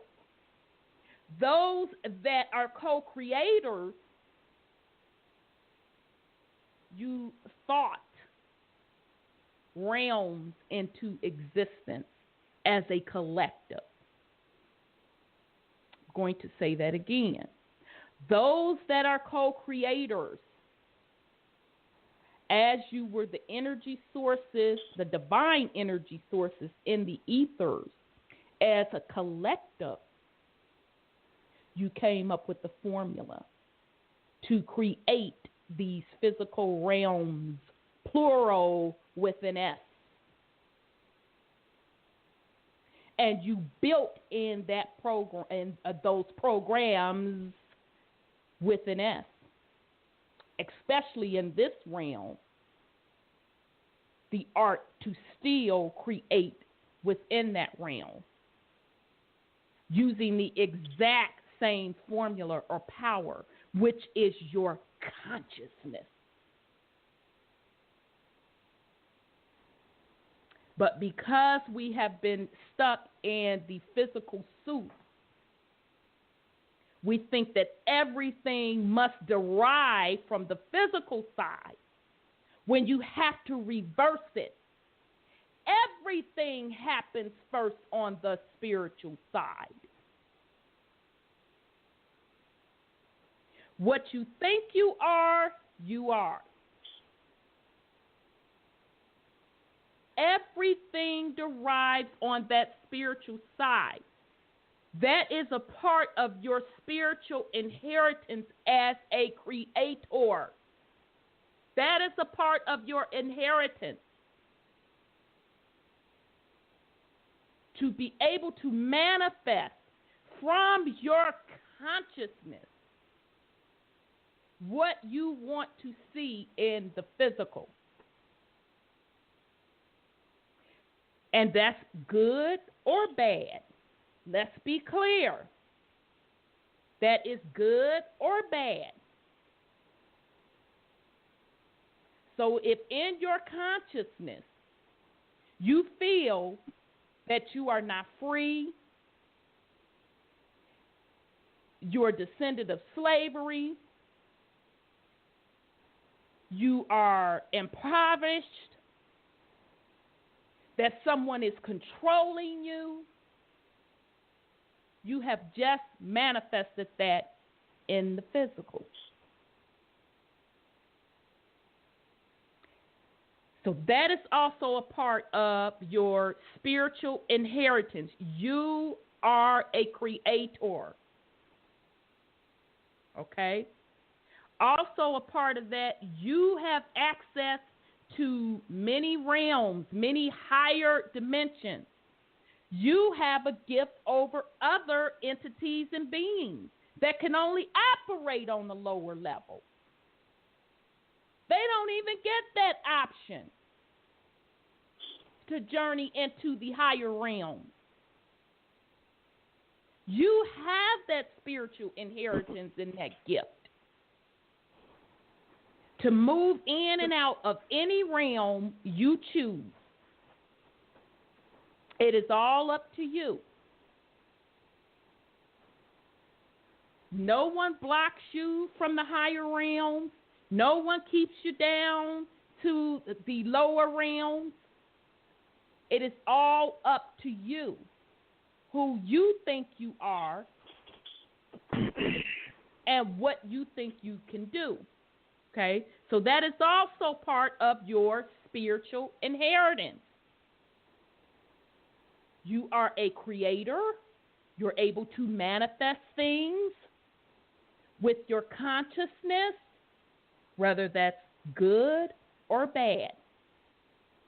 You're able to access higher realms for your benefit. You're able to be in lower realms. It's totally up to you. That is the concept of Kundalini rising. Going from the root chakra, which deals with sexual survival, all the way up through your crown chakra to your pineal gland, your third eye, all the way up to the crown, the top of your head, that opening, that soft spot in your head, to the higher realm, to access the energies in the higher realms for your benefit. That's what the concept of the Christ being is. It's you. You are the crystallized being. This is what all of this new age stuff is about. The changing of the guards. You are the crystallized being that chose to come down to the physical, to be that carbon-based being that learned the lessons, that formulate to graduate into a crystal.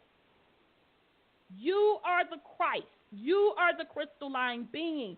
This is your inheritance, spiritual birthright.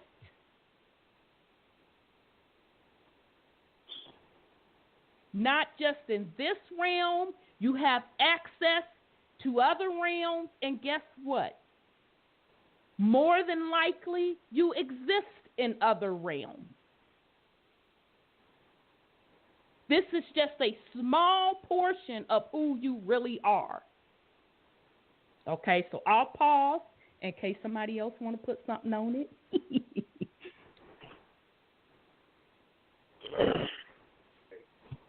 Sis, brother, come on. I know my mouth right in the mug. Yeah. And listen, I've been talking all night. What are you talking about? Come on. I know, right? I do have some clips. I just didn't want to hog up the little time because y'all know I get on my little soapbox. I didn't want to be selfish. So, no, okay. You're right. They've even proven that our blood is crystal when it's dried up. And the structure of a snowflake is perfect, and it brings out a Fibonacci number that is evenly distributed. The Fibonacci. And so, therefore, we have the perfect body to work in harmony with the universe and this planet. And we have to use what we're given to do that. But see, the problem is people have to know that they are that person, and they can't do it. They can't believe it. They got to know it. Agreed, sis. And they have a problem to understand that the universe has already given you the tools because your DNA has already been structurally changed. Yep. Since this planet has been bombarded with plasma energy. And your DNA is getting repaired. So all you got to do is know who you are. Just accept it. Yep. Just accept it. I mean, Mother Earth, the universe is working with you because you come from her. You are her. So wake up, folks. Absolutely agreed. And it's interesting, and then we're going to get into a clip that actually Brother Panic, and it's come off the YouTube channel Masterly Foolish. They're doing an excellent job of taking Brother Bobby Hemmett's clips and a couple of other folks' clips, and they condense them down into like a 10-minute segment to put different information out there. So they've been doing a good job if you want to get a quick hit on some subjects. But I was having a conversation with someone over the weekend, and, the person was sharing with me a book that they ran up on, and this particular woman was really getting into the genetics and the origins of everything. And, she was just amazed how this book was bringing out, the supreme genetics and how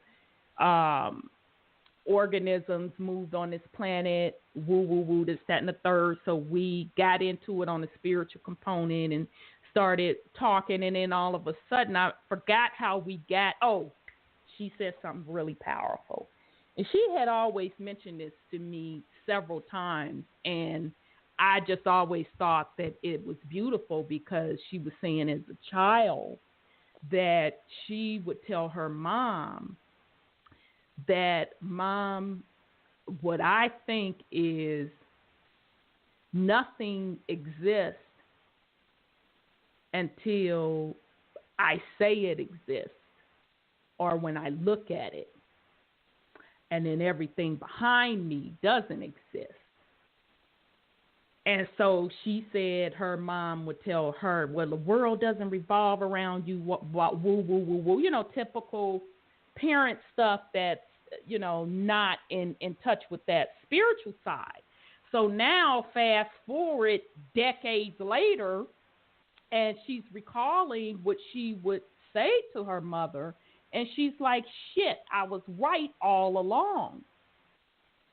Because if we are creators, we're creating our own realities. And anything outside that we don't create is not applying to us and therefore does not exist. I said, yeah, ain't that some deep shit? She's like, yeah. I said, okay, so I'm finna drop this on you. We're sitting here having this conversation, right? She said, yeah. I said, what if we're both watching ourselves have this conversation totally other place at the source of it all? And we're back at the source watching parts of us in these different realms. And she said, oh, wow. I said, yeah. That's how we need to realize who we really are. We are beyond this physical body. This is an experience. We are beyond even this realm with Mama Earth. That's the gift of immortality. Because energy cannot be destroyed. So now if you are that, and you are that, in the grand scheme of things, really what we are experiencing, it really ain't nothing. It's just a blip. It's just a blip. For you to learn,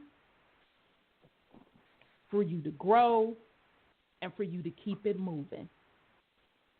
Okay, so with that said, this video clip is actually from Brother Panic on, it says, Brother Panic on us already accomplishing immortality and looking for your riches in the spiritual realm. Okay, no, dang, family. I said all that. See my video. Okay, Brother Panic. Yep, here we go. This is a real short one, family. But he packed some powerful stuff in this little 11 minutes. Here we go. Only. Yeah, Brother Panic be bringing it. Okay, here we go. Anything else. They're spending their entire existence trying to save their lives. Saving their lives ain't got nothing to do with on planet Earth. They're talking about everlasting life, which black people have obtained. So they trying to get into immortality. That's what this all boils down to. Trying to figure out our science to get into immortality. And they know the trick to immortality is on Earth. But here's the story, folks. We've already accomplished it. So when you say, what was the Kamites doing? They were physically mummifying and burying, not just for them in that moment, was they understood once they went through this process, they leave a lineage for every black person. So you don't have to be mummified and all of that to go through the underworld anymore. They did that already. They got that in our DNA. So all you niggas have to just raise your consciousness up to be ready to receive it.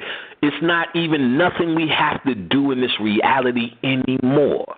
The only thing we have to do now is stop blocking ourselves with ignorance. Half the people ain't getting to the next level, coming back, reincarnating, going through the bullshit based upon your ignorance. Because I tell you, I live a very comfortable life based upon my spirituality, which means it could be accomplished here. We know that. That's what Oprah and all them self-help niggas is telling you. Little trickle-down occult tricks to reprogram yourself for success, or at least some sort of peace and contentment. So it still can be done here. But once you recognize this, still, no matter how comfortable Kanye West or Puff Daddy lifestyle you may have, is still the smallest part of you. And I don't go for this. I don't go for chump change. I don't go for table scraps. No matter how great this humanity is, it's still table scraps compared to where you were. On the other side, you could be a homeless bum and still live better than the greatest king here. That's in Gnosticism. They tell you those words directly. So all that to say, they understand genetically. See, because what you're really talking about at the end of the day is this whole game is about genetics. So what the Kamites was doing, which we just couldn't understand. See, we even got conscious black people saying, well, you know, the Kamites tried to take it with them, but that didn't work. I'm like, nigga, you don't even understand what the fuck that was. When they was bringing these things to the afterlife, the same way we use statues, pictures, Baphomet, and all these things are symbols. They were symbolically bringing that to tell you as a symbol what the afterlife really is. That's why they were bringing their goods. Servants were dying with them because they wasn't taking them with them physically, sitting on a chariot. I still got my shit. Nah, they wasn't doing all of that. It was symbolic because none of this worldly shit meant anything. It meant what it meant in the world. So a gold this and a gold that and all that, just symbolically bringing it with them. They wasn't physically coming with them. They was trying to tell you something. The same way we talk about this in the Bible and made it real, they're taking the same Bible mentality and making it real. These are people who weren't that stupid like that. So they understood if you could symbolically mummify the king. See, everyone has to go through the process of mummification. That's why they would wrap the body and cross the arms. The cross and of the arms meant they going into the dark or the unknown or death or through the underworld. The wrapping was the wrapping of the physical body. So everyone is going through this symbolically as a human being coming here. You're in your mummy outfit right now. It's called your skin. So when they symbolically said we have to do this to inject it into the genetics of not just us, all black people, so they don't have to do what we do, so they have the benefits of what we're going through spiritually in this day, so that's your birthright today if you step up and do your conscious work to get it.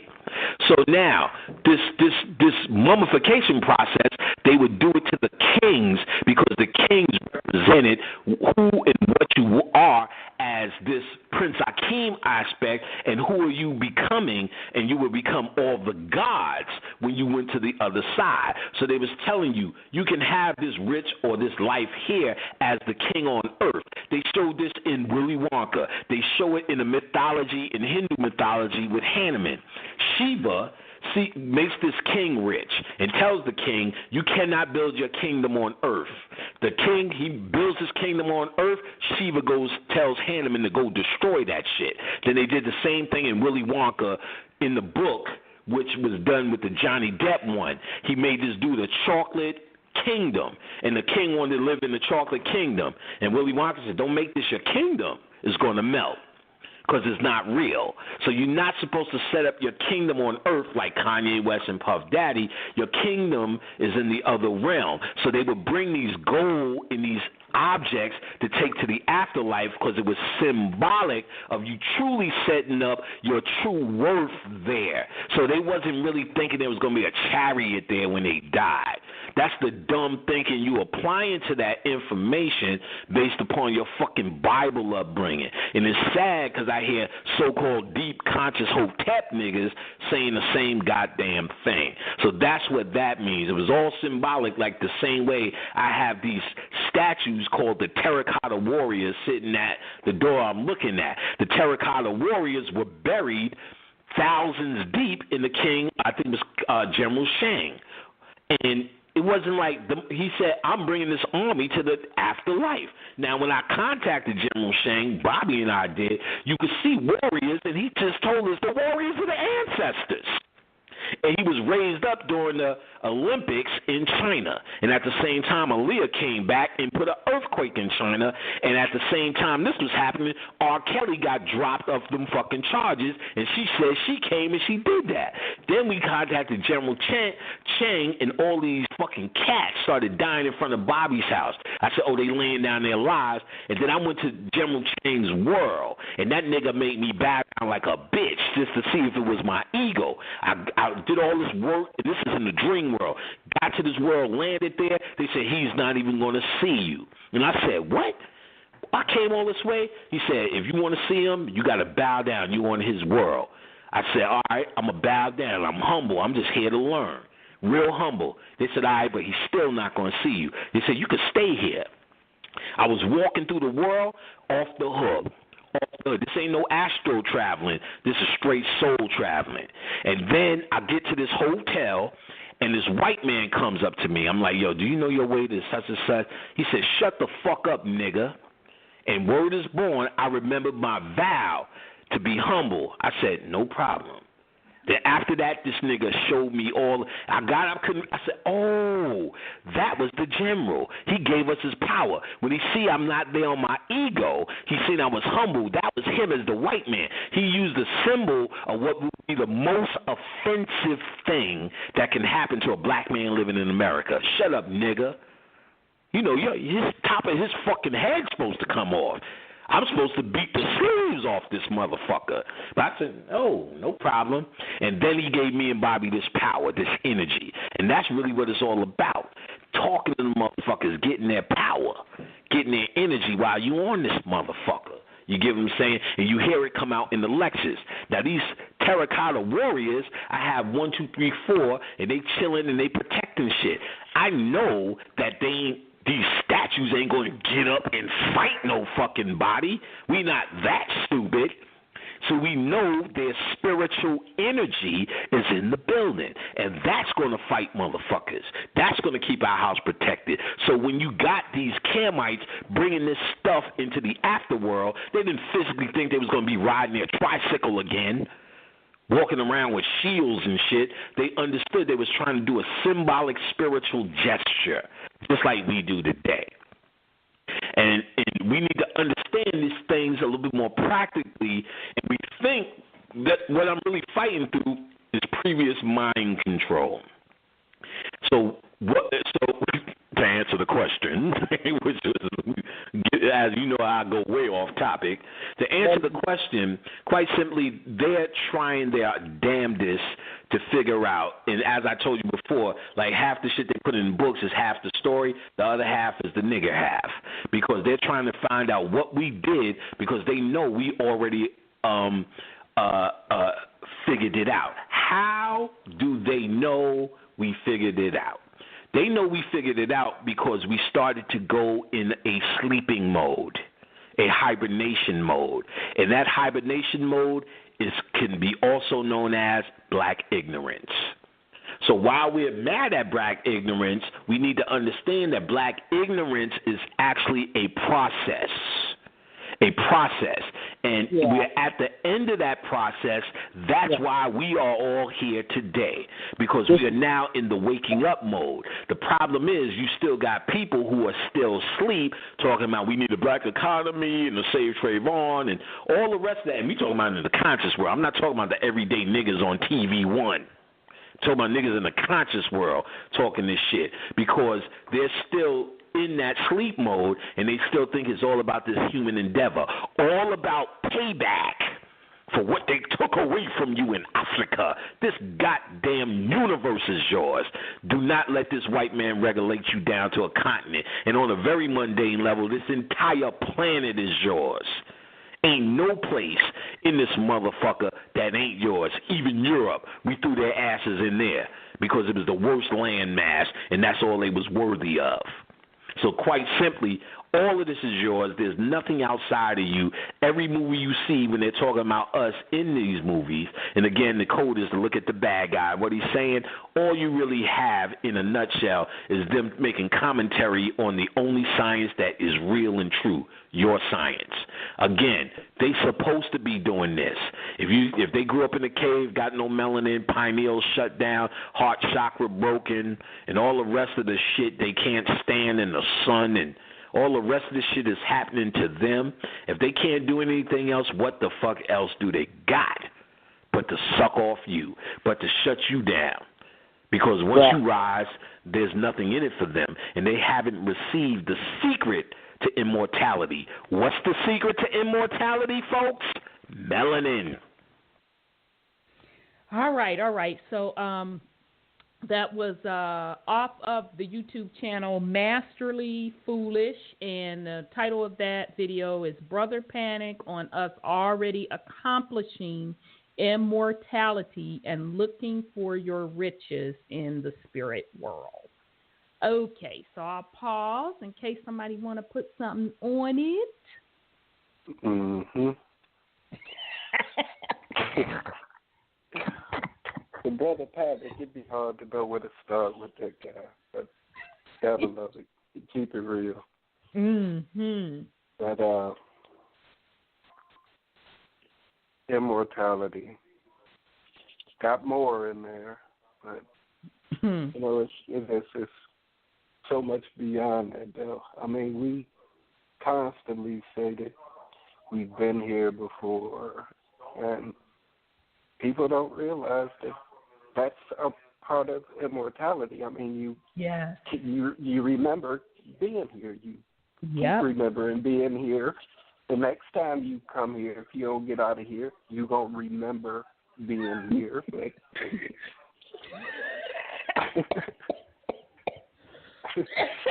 Sorry. I mean, it's all right there. They took and placed everything outside of us. I mean, we're more concerned on what we think the universe is outside of us and not realizing that we are a universe or multiverses or whatever we decide to be. There's no limitations on what we can be. That's right. Absolutely, brother. Very, very well said. So we've gone over the components, and before I get to rambling, y'all, let me give a shout out to the family that's online. If you want to continue with us, we're going into overtime in about 5 minutes. You will have to dial in to 929-477-3858. In about 5 minutes, we're going to go into overtime, 929-477-3858. Okay, so we've gone over what is a part of our inheritance as a divine being and how to step into it. So we talked about the physical components. We've talked about the spiritual components, and just a recap of the physical components. You have the powerful gift of melanin. You have the gift of immortality, and actually that immortality not only is on the physical side, but also on the spiritual side. We talked about you as being guardians of this realm of Mama Earth, and you being a part of her, and that's why you were given the gift of setting up kingdoms, okay? So that's whether that be the kingdom of Kemet or the Olmecs, the Aztec, and then let's take it even back further, even Atlantis itself. And even within this part of our physical inheritance, you came here as a divine being with sovereignty. You want to use that term. As the supreme power or authority, okay? Meaning you divinely, rightfully have jurisdiction, okay? Ascendancy, self-government. So you came here free with jurisdictional rule, okay? All of this is a part of your physical inheritance, as well as the powerful, another powerful tool of being a creator to manifest in the physical anything that you could ever need or you could ever want, okay? So then we went into the spiritual, your spiritual inheritance, and that is also the gift of immortality again, and you able to access many realms and even existing in many realms, okay? So anything in this particular realm, you're even more than that. This is just a small little blurb per se. Okay, you are the crystalline being. All right? So what does that mean for you? Okay, so we're going to get into some clips, and my guy Bobby Hemmett, and all three of these clips, hopefully we can get through them, come off of that channel I was telling you about, Masterly Foolish. Now, Bobby is going to bring it home talking about, and the name of this clip is Bobby Hemmett on the ruling elite selling wolf tickets. It's over for them. It's our time now. Okay, so let me get that. And it's only 4 minutes. It's real short. And then we're going to come back. So here we are. And I appreciate you all being patient. Why don't you go ahead and tell us what your question is for Bobby? Hey, Bobby. Yes. Hey, this KOK in Cleveland. Yeah, King of Titties, yeah. Stephanie. Yeah. I just wanted to let you know that it's a lot going down here. We didn't have 2 council women that, one of them was 82. Then we got Bernie Mac and the other guy, Isaac Hayes. You know what I'm saying? And I'm saying that there's something going on with the frequency of this planet, because they putting up antennas on the freeways and on the freeways in Cleveland, and it's just, you can feel the vibration. So our pineal gland, isn't that something like an antenna? Oh, yes. It's like an antenna. It's like a receiver. It's like a transmitter. It's a conductor. It's all of that. But we don't have to really see. I think, like I said, as conscious people, we don't need to even bother ourselves by that. Why? Okay. Because if we go on everything diabolical these ruling elite are doing, we'll be here till next 1,000 years. Because every hour they're doing something diabolical. But one of the keys here is we are protected in the knowledge as long as we don't give into the fear. So a lot of this stuff that the Illuminati and them doing, they want you to know that they're doing this because they understand that fear shuts down melanin. Now stress, melanin enhances. And I tell the people about the number one people, some of the babies now that done come of age in the high school now, the number one children with the number one academics in Georgia is the crack babies. They're excelling beyond all the people in the class, the academic level. That's because they went through that stress and it brought a new entity in with the melanin. So melanin strives through stress, but it shuts down with fear. With fear. So all of that type of stuff, I'm telling you, they don't have, believe me, they have done they have done the worst of what they can do. Now they're into the fear tactic, the scare tactic, telling you all what they're going to do, running the wolf ticket when we're the ones that's in charge. You see what I'm saying? I'm lonely. I wish somebody to come up on my behind with some bull. You see what I'm saying? Then we can get it going. You see. But, like I said, the gods now There's a human level and the God level. The God don't concern itself with what they're doing. They're just scared. You see, and they'll produce the fear. It doesn't matter about what the masses are doing. The masses is going to be ignorant and stupid in the first place. You see, so it took me years to get out of the masses and the bleeding heart of the masses.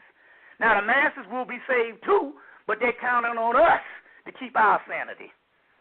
And one way is not to dig into the fear of what they're doing.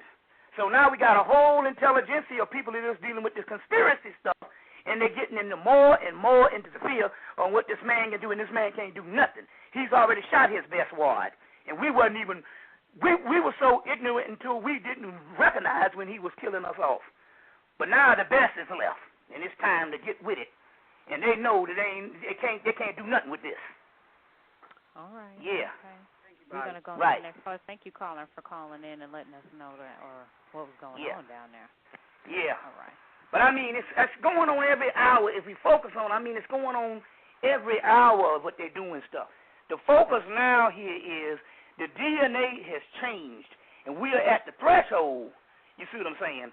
We're at the threshold, but I'm not going to let nobody dupe me into thinking that he's more powerful than I am. I know that's right. He's not. I agree on that one. He's not. We got another caller on here. I didn't even realize that. My bad. Let me go to that caller. All right. So that was just a little snippet off an interview that Brother Bobby was doing off of the YouTube channel Masterly Foolish, and Bobby Hemmett on the ruling elite selling wolf tickets. It's over for them. It's our time now. Okay, so be honest, shit. To me, it ain't no more for me to put on that.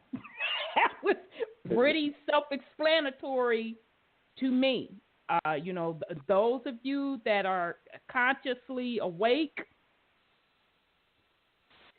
we should not be concerning ourselves on what they, I'm doing a quotation mark with my fingers, are supposedly what the fuck they doing. It don't matter. Mm-mm. Okay. All righty. So that's the first point of what does it mean for you. Fear tactics, supposedly what somebody else is doing allegedly and supposedly to destroy you, should not be your concern because you are immortal.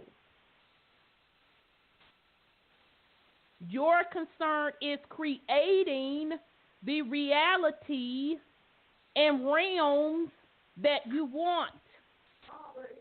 That's your concern. Okay. So the next clip that I also wanted to bring to the family on what does this stepping into your inheritance mean for you is another clip, Brother Panic. Actually, the next two clips is Brother Panic. But this one is Brother Panic on the fallacy of being the underdog and trauma mind programming. So let me bring that out. Here we go. And it's only 6 minutes, family. So here we go. Just the chosen few on the frequency, and that's all it takes. Bobby said this before, and we'll go to the next question. Bobby said this before. He said, what black people fail to understand, what white people remembers about us is that you don't need all black people to be conscious and know shit.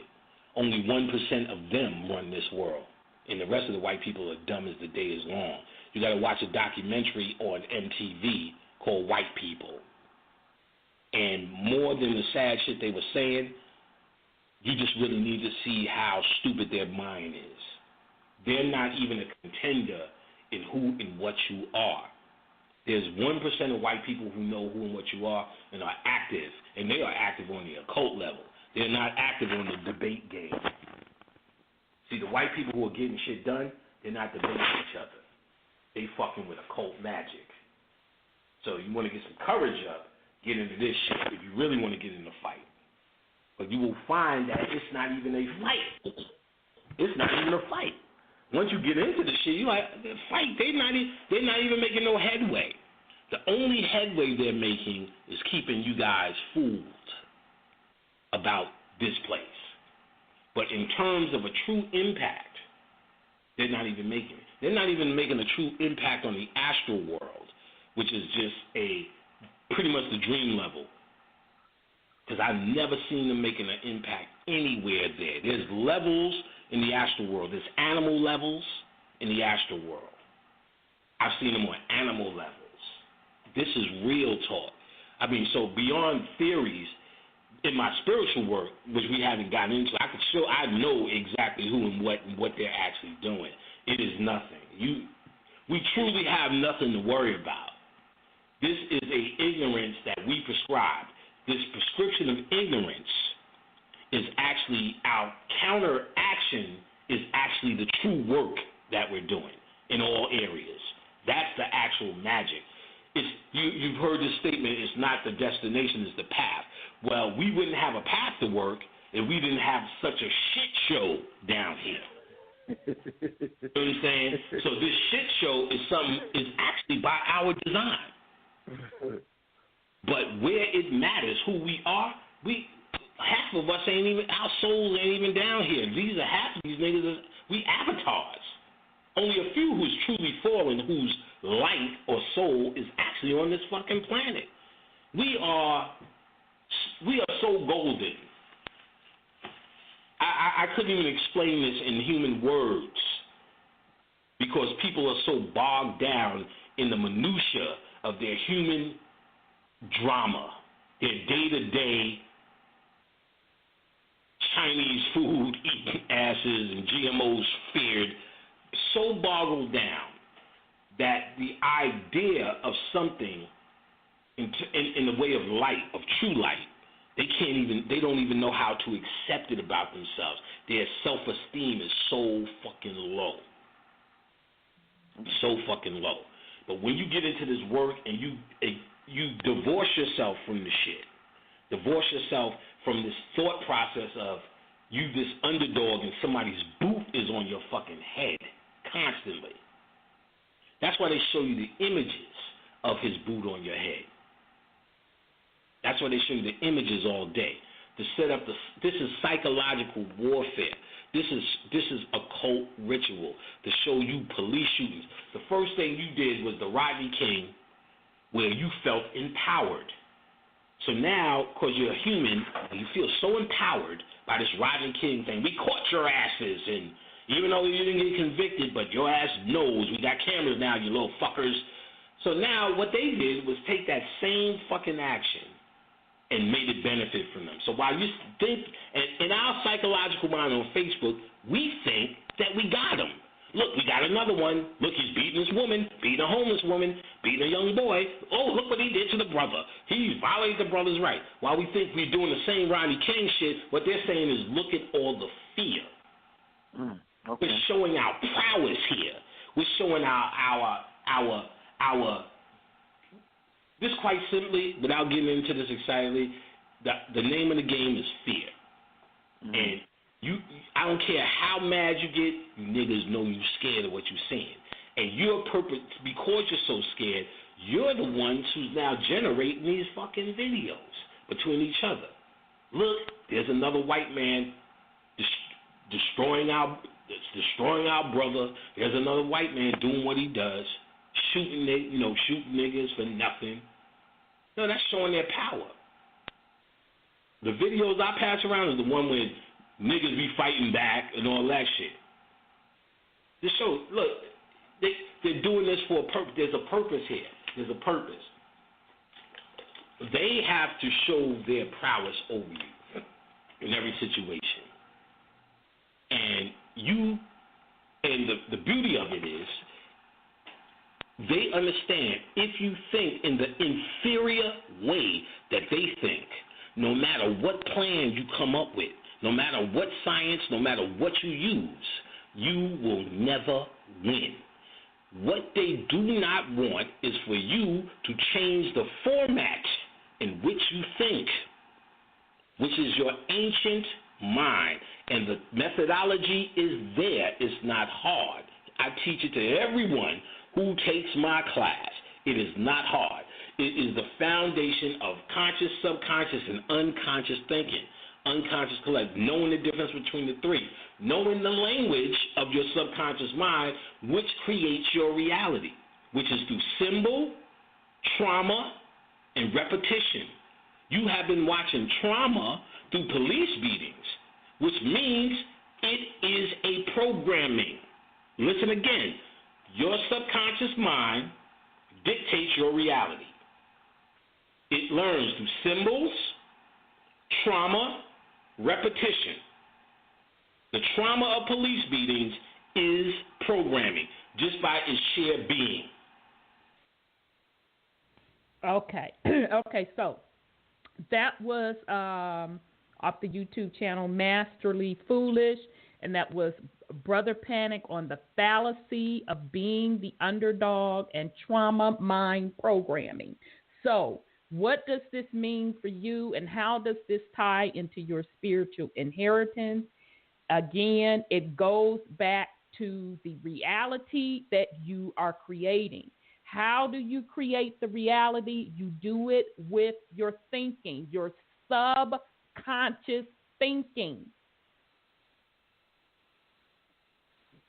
So if you are in a reality where you feel you are not free, that someone is suppressing you, it is your subconscious behavior that participates in that particular program. Okay? But your natural, part of your natural inheritance on the physical and the spiritual side, you are a creator. So therefore, you are the programmer of the reality that you see, and by all means, it comes from your subconscious mind, which you have to program. Okay, so I'll pause in case somebody want to put something on it. If not, go ahead on, brother. Again, this going to take us to the parasites. Look at all these false flag events. I mean, these sellouts that's taking a few dollars to pretend like they're getting put away. I mean, they're doing it right through social media, on videos, crisis actors, and to sit up there and do that and know the effect that it's having on people, and the fact that you got to give up the rest of your life as you know it for an acting role. I mean, it's kind of deep. You bury it yourself. It's deep. It's very deep. And it's all part of the program, though. Yep. And people are all caught up in it. Yep. And even as far as for the videos of the actors that are exposing these videos, you know, these average, everyday, quote-unquote, Ray and them. All of a sudden, Ray and them detectives and everything, and they can get here, they can get there, all up in the police station. They called on the computer where they sitting up here pulling up people's files and this, that, and that. Ray and them, he didn't even get out the second grade. Ray. Boy, we know we could come up with some stuff for. You're right. You're absolutely right. And it's all a part of the programming. And we've talked about it several times that, you know, if you don't program your reality, that means you're picking up somebody else's. And anytime you're picking up somebody else's programming, it ain't for your benefit. Okay? So your inheritance is a creator. as that divine being. So you are responsible for programming or creating the reality. So anything that you, quote, quote, see wrong or that's a low down, MF dirty shame, guess what? You have all the control to change it. Okay. So the next one is this is going to be. Oh, so I'm sorry. Go ahead on, sis. Absolutely. Well, I'm going to talk about St. Louis. Now, one of our programmings that we have in our brain is to picket and to march. Mm-hmm. And they need to go stop. there. They need to. Some of our greatest leaders told us we need to picket and we need to march. And that does not bring change. It brings stupidity, but it does not bring change. I heard a young lady says, I'm out here to demonstrate because I need to tell them what the reality is. And I said to myself, something like that, she said. I can't quote it verbatim. I looked at that sign, and that sign is going to do it? Exactly. You need to stay at home. Don't go out there and play the game of the masses. Mm-hmm.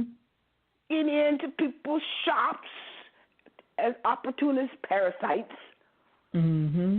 Start using your mind, your thought processes to change what you don't like. Sign a piece of paper, 12 by 24, whatever they use, is not going to make changes in this dynamics that they have for you. What you're doing is you're feeding them. They get high on your energy. They get they deserve shoots. That's when they kill sacrificial children and lambs and all that kind of stuff they do. It's when the fear is the greatest, they get the greatest charge. So you guys need to sit at home and just let them not eat. That's right. Don't feed them anymore. Right. That's all I have to say. Very good, sis.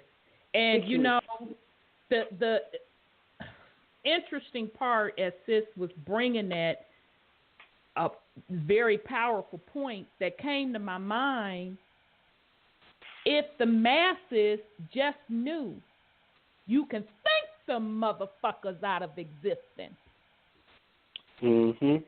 It would happen in a flash. If they stayed home and thought some motherfuckers out of existence, it would happen in a flash.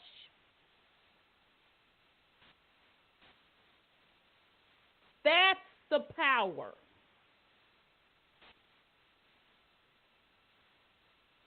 Okay. But they gotta get over that programming. Totally agree. Totally agree. That paperwork programming too. I mean, look at how much energy goes off into paperwork. I mean, the fear associated with it. Is it gonna work? Oh my goodness! Oh, they gonna come get me? And then some of the same people that's selling the motherfucking paperwork. Right. Let me get my side in. Yeah, selling it for the fiat. And you're giving up your energy. Yes, you're giving up your energy. You're giving up the currency. And then you're relying on another MF to bring you something that's already divinely yours, but they're asking you to pay for it. So that means they haven't done it for themselves. That's right. Okay?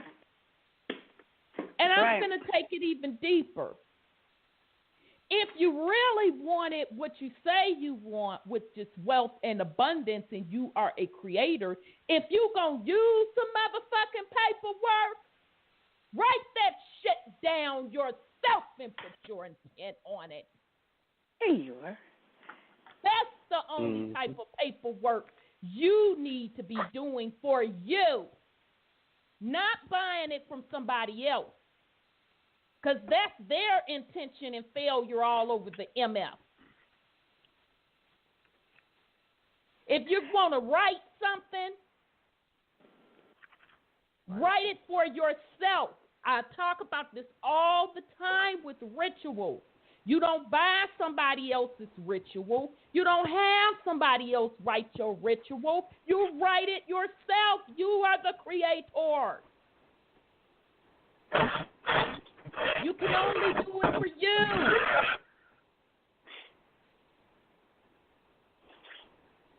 If you are into writing, if that's your thing, write what you want, your intentions yourself.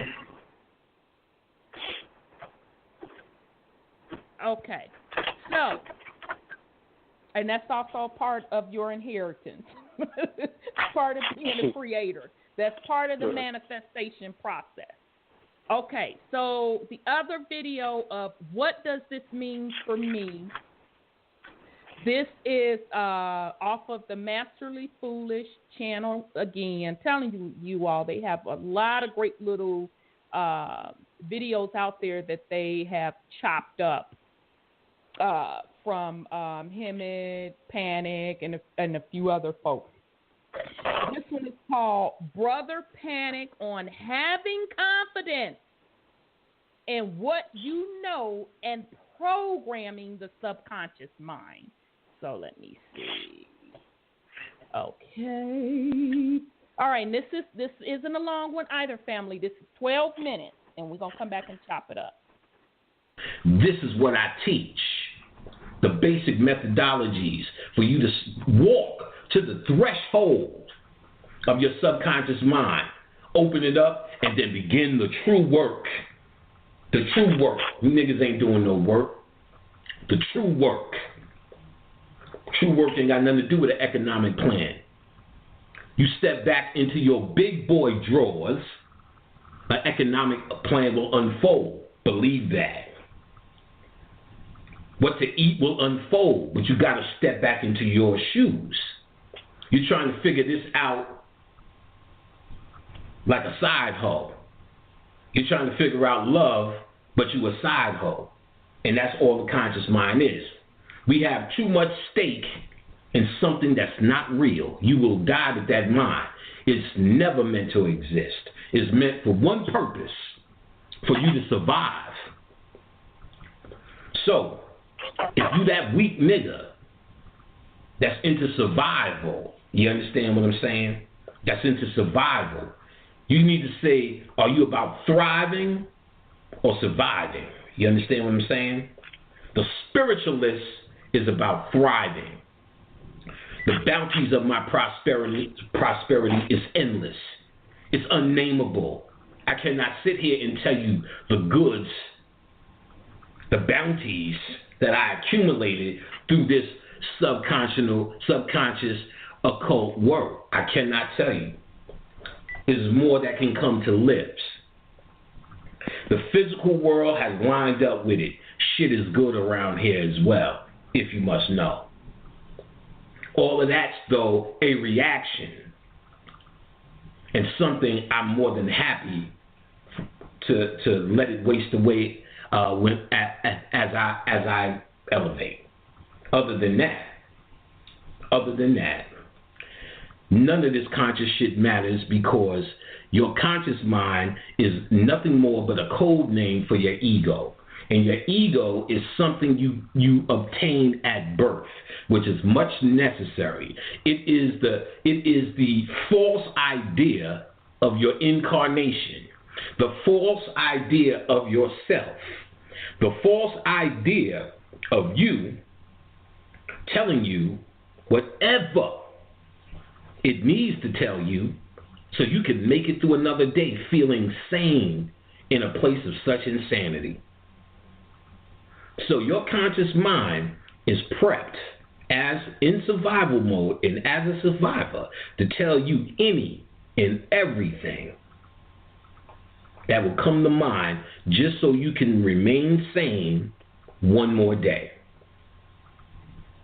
That's why Everyone's arguing because their survival mechanism is telling them what it is.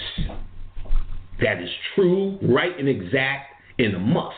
That's why they have to yell it. That's why they have to argue it. That's why they have to prove it to everyone around them. Because they don't believe it here. What you believe in your heart, no one has to know. No one has to know. Think about yourself when you was 18.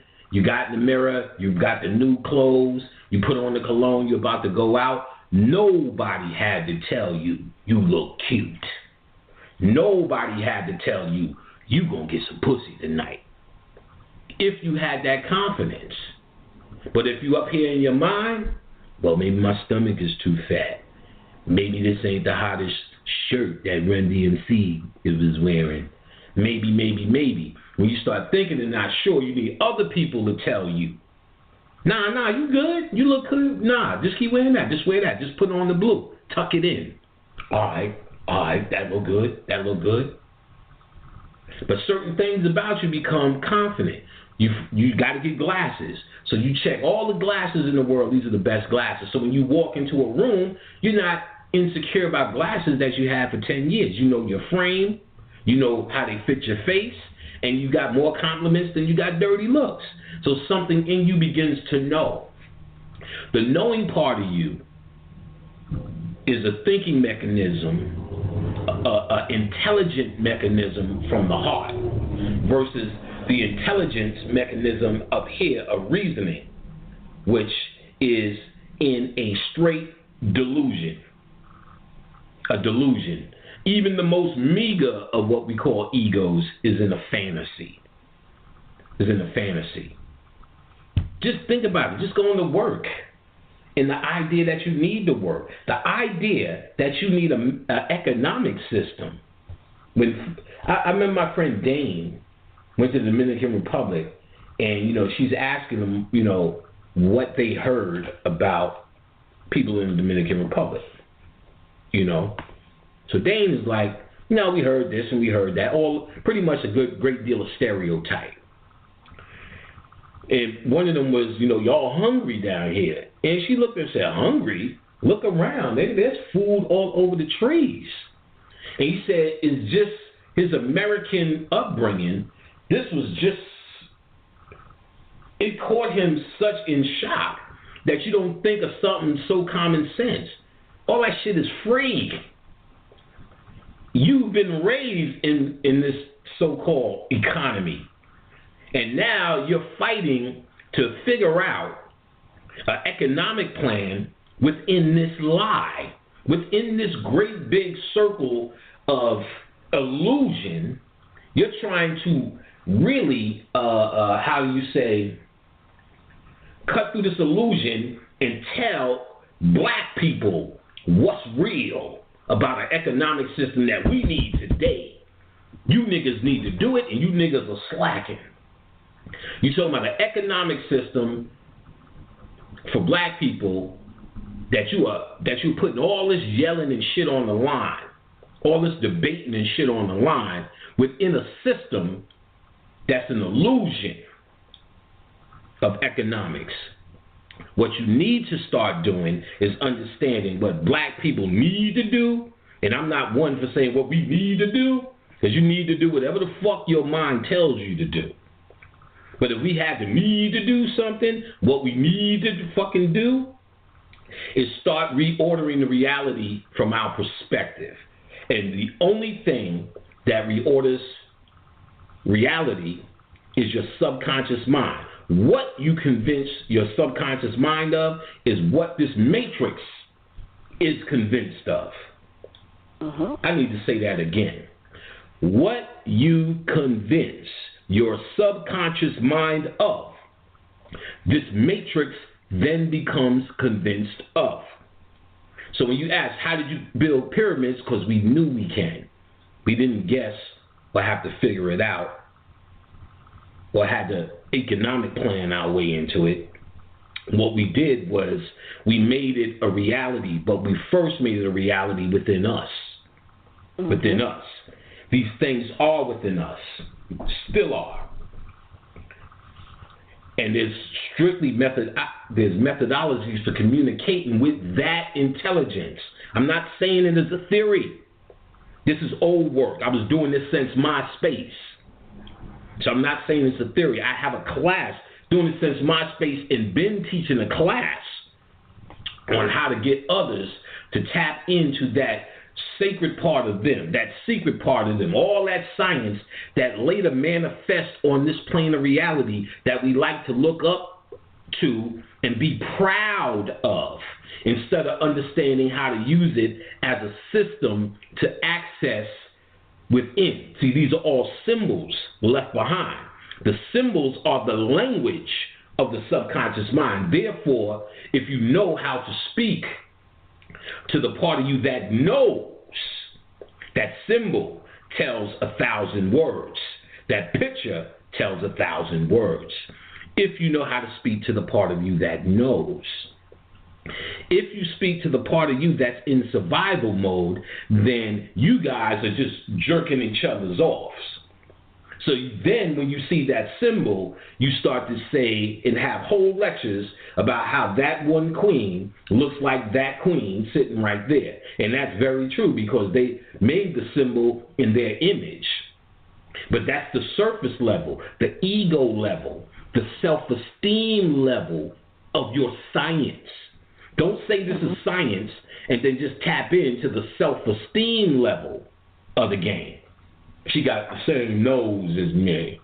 Those people were black. That was black civilization. Kim means black, the black land.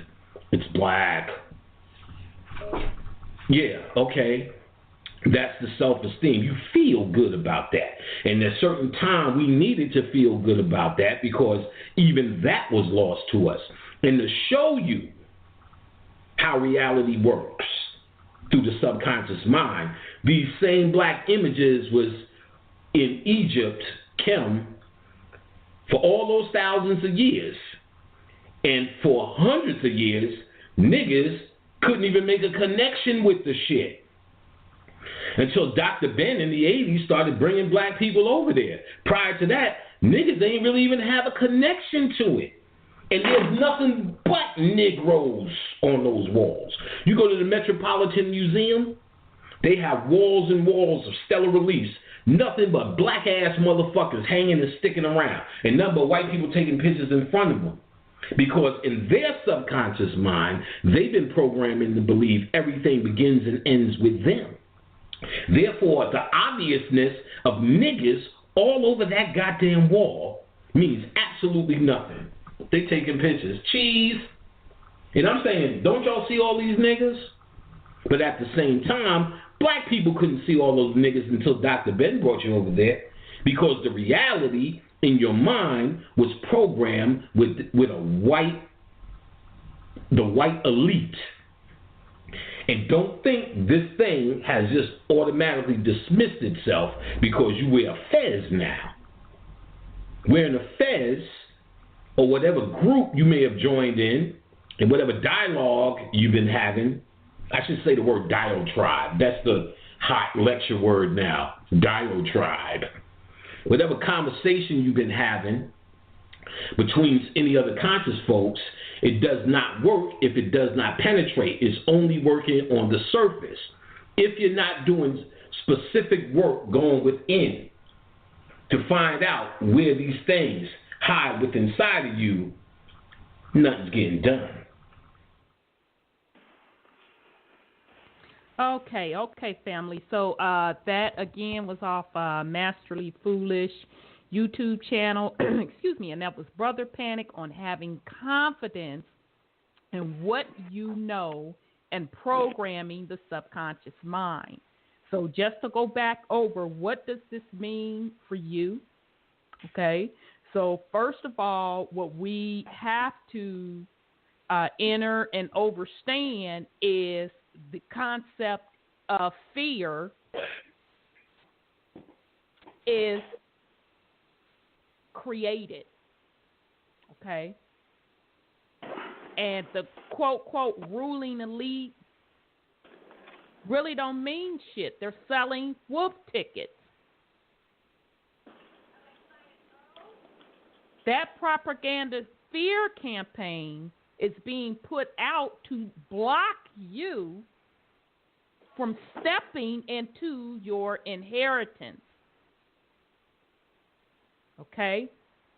And as if you keep bombarding yourself with the media and perpetuating and taking that into your subconscious mind, you are participating in that particular program of being the underdog. Okay? So what does this mean for you? To shut down that programming, to take ownership of the creator that you are, and to program your subconscious mind for your own benefit to create the reality that you want. Right. Okay. So how do I get my inheritance? Well, first of all, you have to claim it. Right. Accept it. Okay? That's the physical aspects and the spiritual aspects. You claim it through your thoughts, your conscious thoughts first. And then as you keep practicing claiming it through your conscious thoughts, you will learn to program your subconscious thoughts. And that's when the magic happens of you creating the reality that you want to step into your inheritance. That's through your thoughts. That's through your words. Words carry vibrational frequency that moves in this particular realm and into the ethers. And what you put out there with the words and your intent behind those words creates. So that rather be that good in your benefit or negativity that's not in your benefit. So again, how do you get your divine inheritance? You claim it.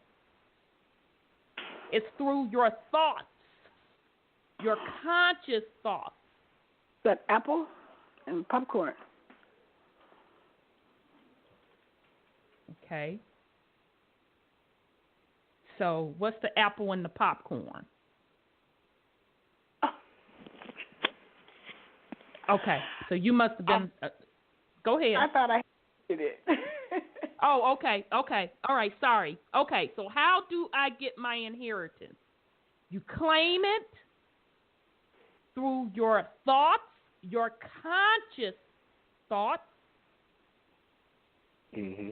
Repetitiously your conscious thoughts, and then that will open up your subconscious mind to program.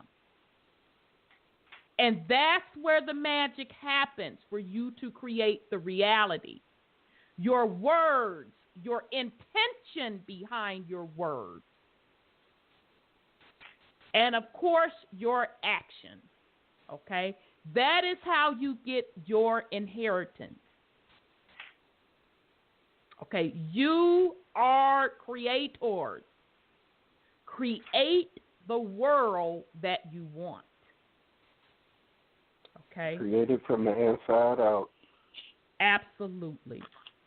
Absolutely. So what I'm going to do, I do want to, and I'll put this on Truth Uncompromised Facebook page. Sis Lioness is doing her show, Saturday, 9 p.m. Eastern Time. Actually, both Friday and Saturday at 9 p.m. Eastern Time. And it is going to be on Jesus, Mary, and Joseph and September symbols. Okay? So the dial-in number for that is 818-532-9876. Again, that's 818-532-9876. She is on Blog Talk under Decipher and Discern Lioness, Friday and Saturday night at 9 p.m. Eastern Time. Okay. So before we rock out, I want to give my co-host a chance for any last words, because we're going to rock out with an affirmation called I Am. So before we do that, I'll start with you, sis. You have any last words for the family? Well, not really. I just thought of something I used to do a long time ago, and it just popped in my head when Brother Panic was talking about manifesting, and you were talking about it too. I used to, and writing stuff down, I used to write it and put it under my pillow and just go to sleep on it. So if people very powerful. If people want to know things and to make manifest things, if they go to sleep with their subconscious mind thinking of what they wrote, I mean, you go a lot of stuff that way. And it just popped in my head. How come I forgot about that? But maybe this is the time they need to know. Very, very. I'm glad you brought that up, sis. That's a very, very simple way. And, you know, when you're writing stuff down, although it doesn't matter, you don't have to do it exactly this way, but just a few tips. You know, when you write something in red, so meaning a red ink pen, or whether or not you want to go get red dragon's blood, which is really just a red liquid ink, you know, that symbolizes the blood or that crystal. Okay, so you can also do that. Write things simply with the red ink pen. You know, save those brown paper bags that you get from, you know, the store. Those of us that shop at Trader Joe's every now and then, I'll pick up my little brown paper bags to write out my manifestation, my creation process on that brown paper bag, quote, quote, melanin, piece of black paper with the red ink pen. And sis is right. You can throw that up under your pillow, read it before you go to sleep. Whatever you are trying to create, put it up under that pillow and constantly reread to yourself what you are trying to create. That is the frequency that you are putting out there to the ethers, and watch it happen. It's powerful. Very, very powerful. Simple stuff. Practice it. Practice it with your thoughts. Now is the time. This is your divinely inheritance. Right. Very good thing, sis. Okay, Brother Sean, you have any last words for the family? Yeah. Fear. I don't know how many times we done discussed this program, and yet people enjoy it. And we coming up on the time of year where energies are high, and they're already celebrating Halloween, where people pay to get scared. I mean, I see a lot of conscious people partake in this. One of the main people talk about overcome fear, but you're going to go pay somebody to instill fear in you.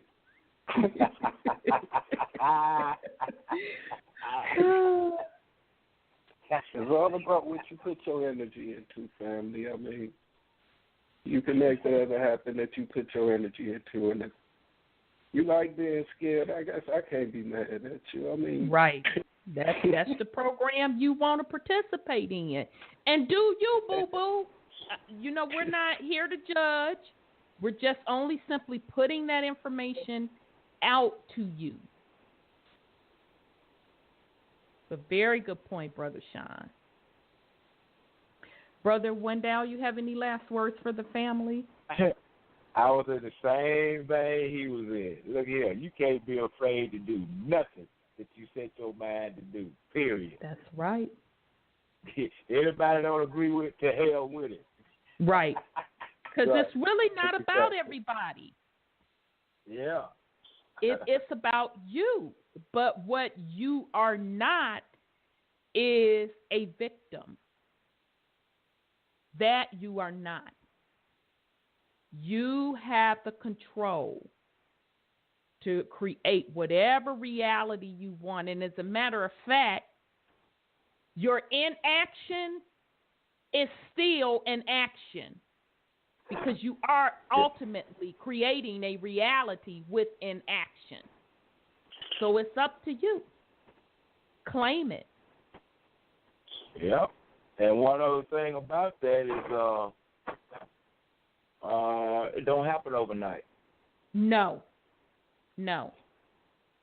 You have to keep plugging at what it is that you want to manifest.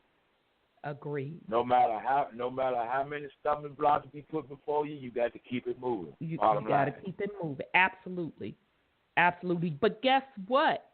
As you practice and you keep doing it, it will come faster to you. Especially this age that we are in. I'm not sitting up here bullshitting you, telling you something that I don't practice. Okay?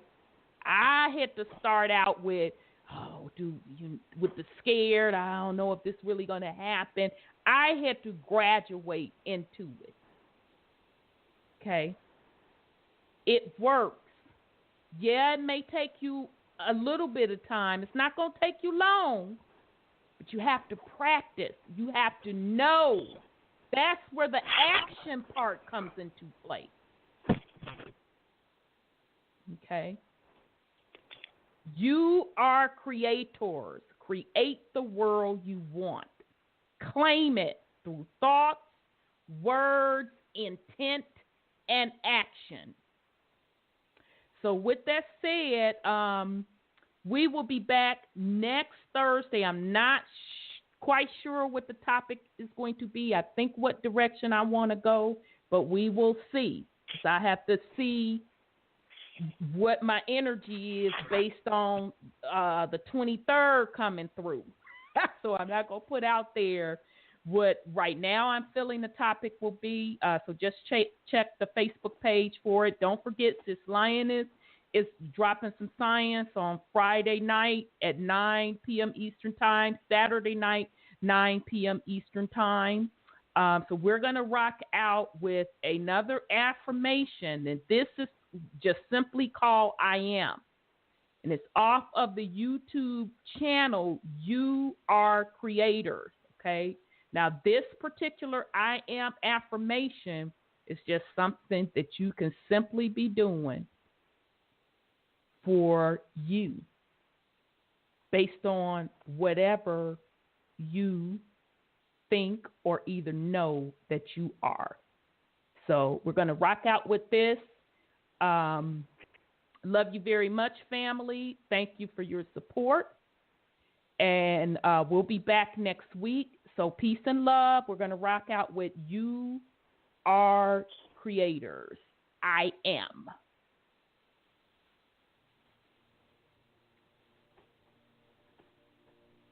The words I am are two of the most powerful words in the human language.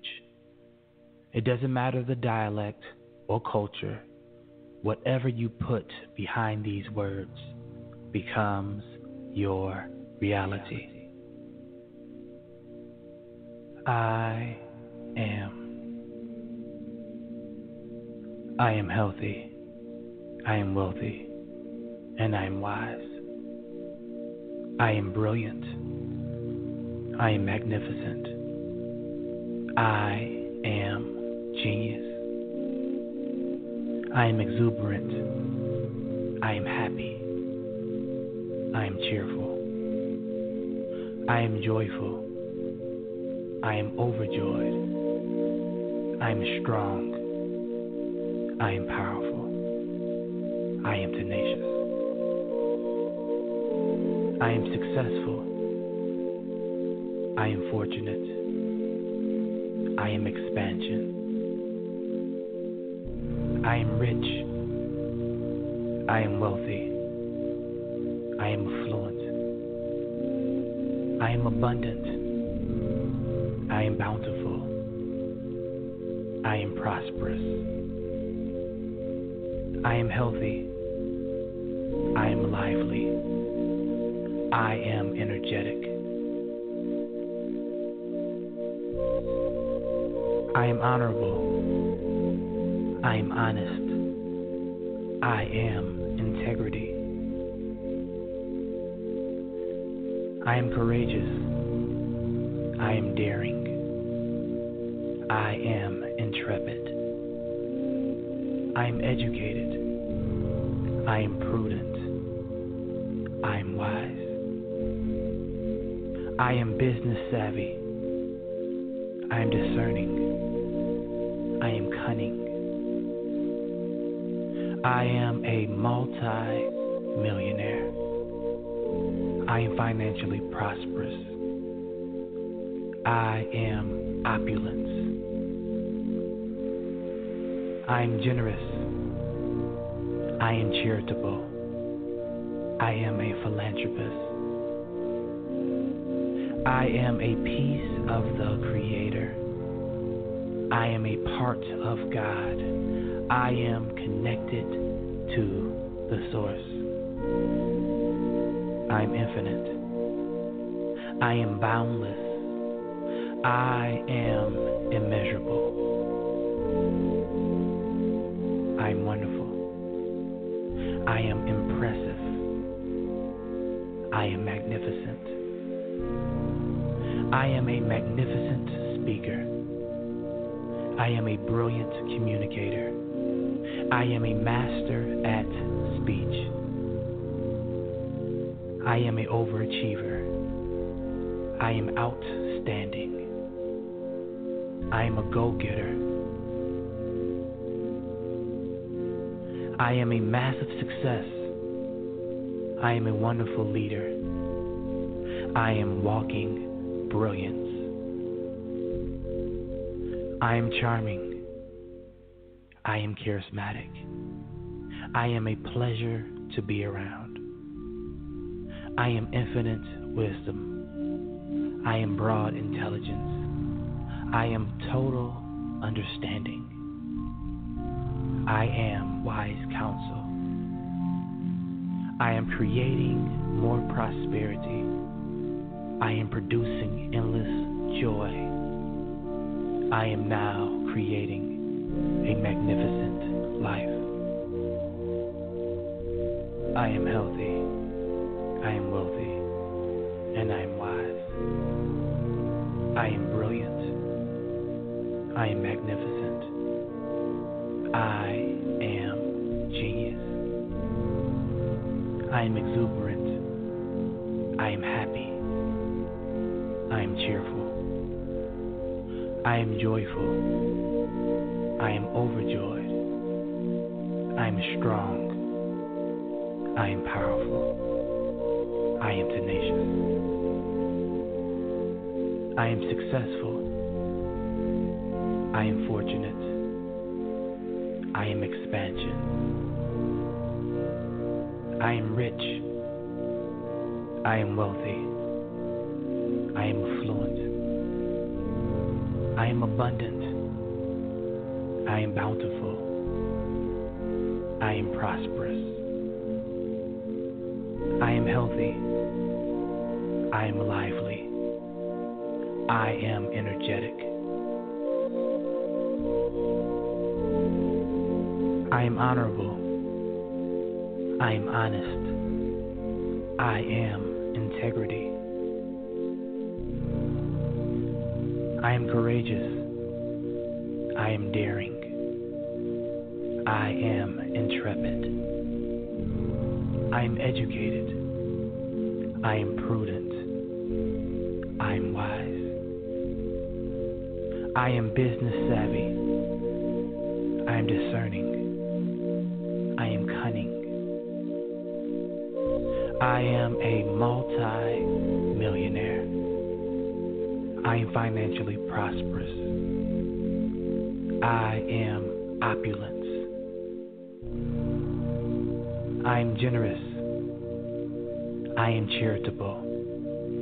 I am a philanthropist. I am a piece of the Creator. I am a part of God. I am connected to the Source. I am infinite. I am boundless. I am immeasurable. I am wonderful. I am impressive. I am magnificent. I am a magnificent speaker. I am a brilliant communicator. I am a master at speech. I am an overachiever. I am outstanding. I am a go-getter. I am a massive success. I am a wonderful leader. I am walking brilliance. I am charming. I am charismatic. I am a pleasure to be around. I am infinite wisdom. I am broad intelligence. I am total understanding. I am wise counsel. I am creating more prosperity. I am producing endless joy. I am now creating a magnificent life. I am healthy. I am wealthy. And I am wise. I am brilliant. I am magnificent. I am genius. I am exuberant. I am happy. I am cheerful. I am joyful. I am overjoyed. I am strong. I am powerful. I am tenacious. I am successful. I am fortunate. I am expansion. I am rich. I am wealthy. I am affluent. I am abundant. I am bountiful. I am prosperous. I am healthy. I am lively. I am energetic. I am honorable. I am honest. I am integrity. I am courageous. I am daring. I am intrepid. I am educated. I am prudent. I am wise. I am business savvy. I am discerning. I am cunning. I am a multi-millionaire. I am financially prosperous. I am opulence. I am generous. I am charitable. I am a philanthropist. I am a piece of the Creator. I am a part of God. I am connected to the Source. I am infinite.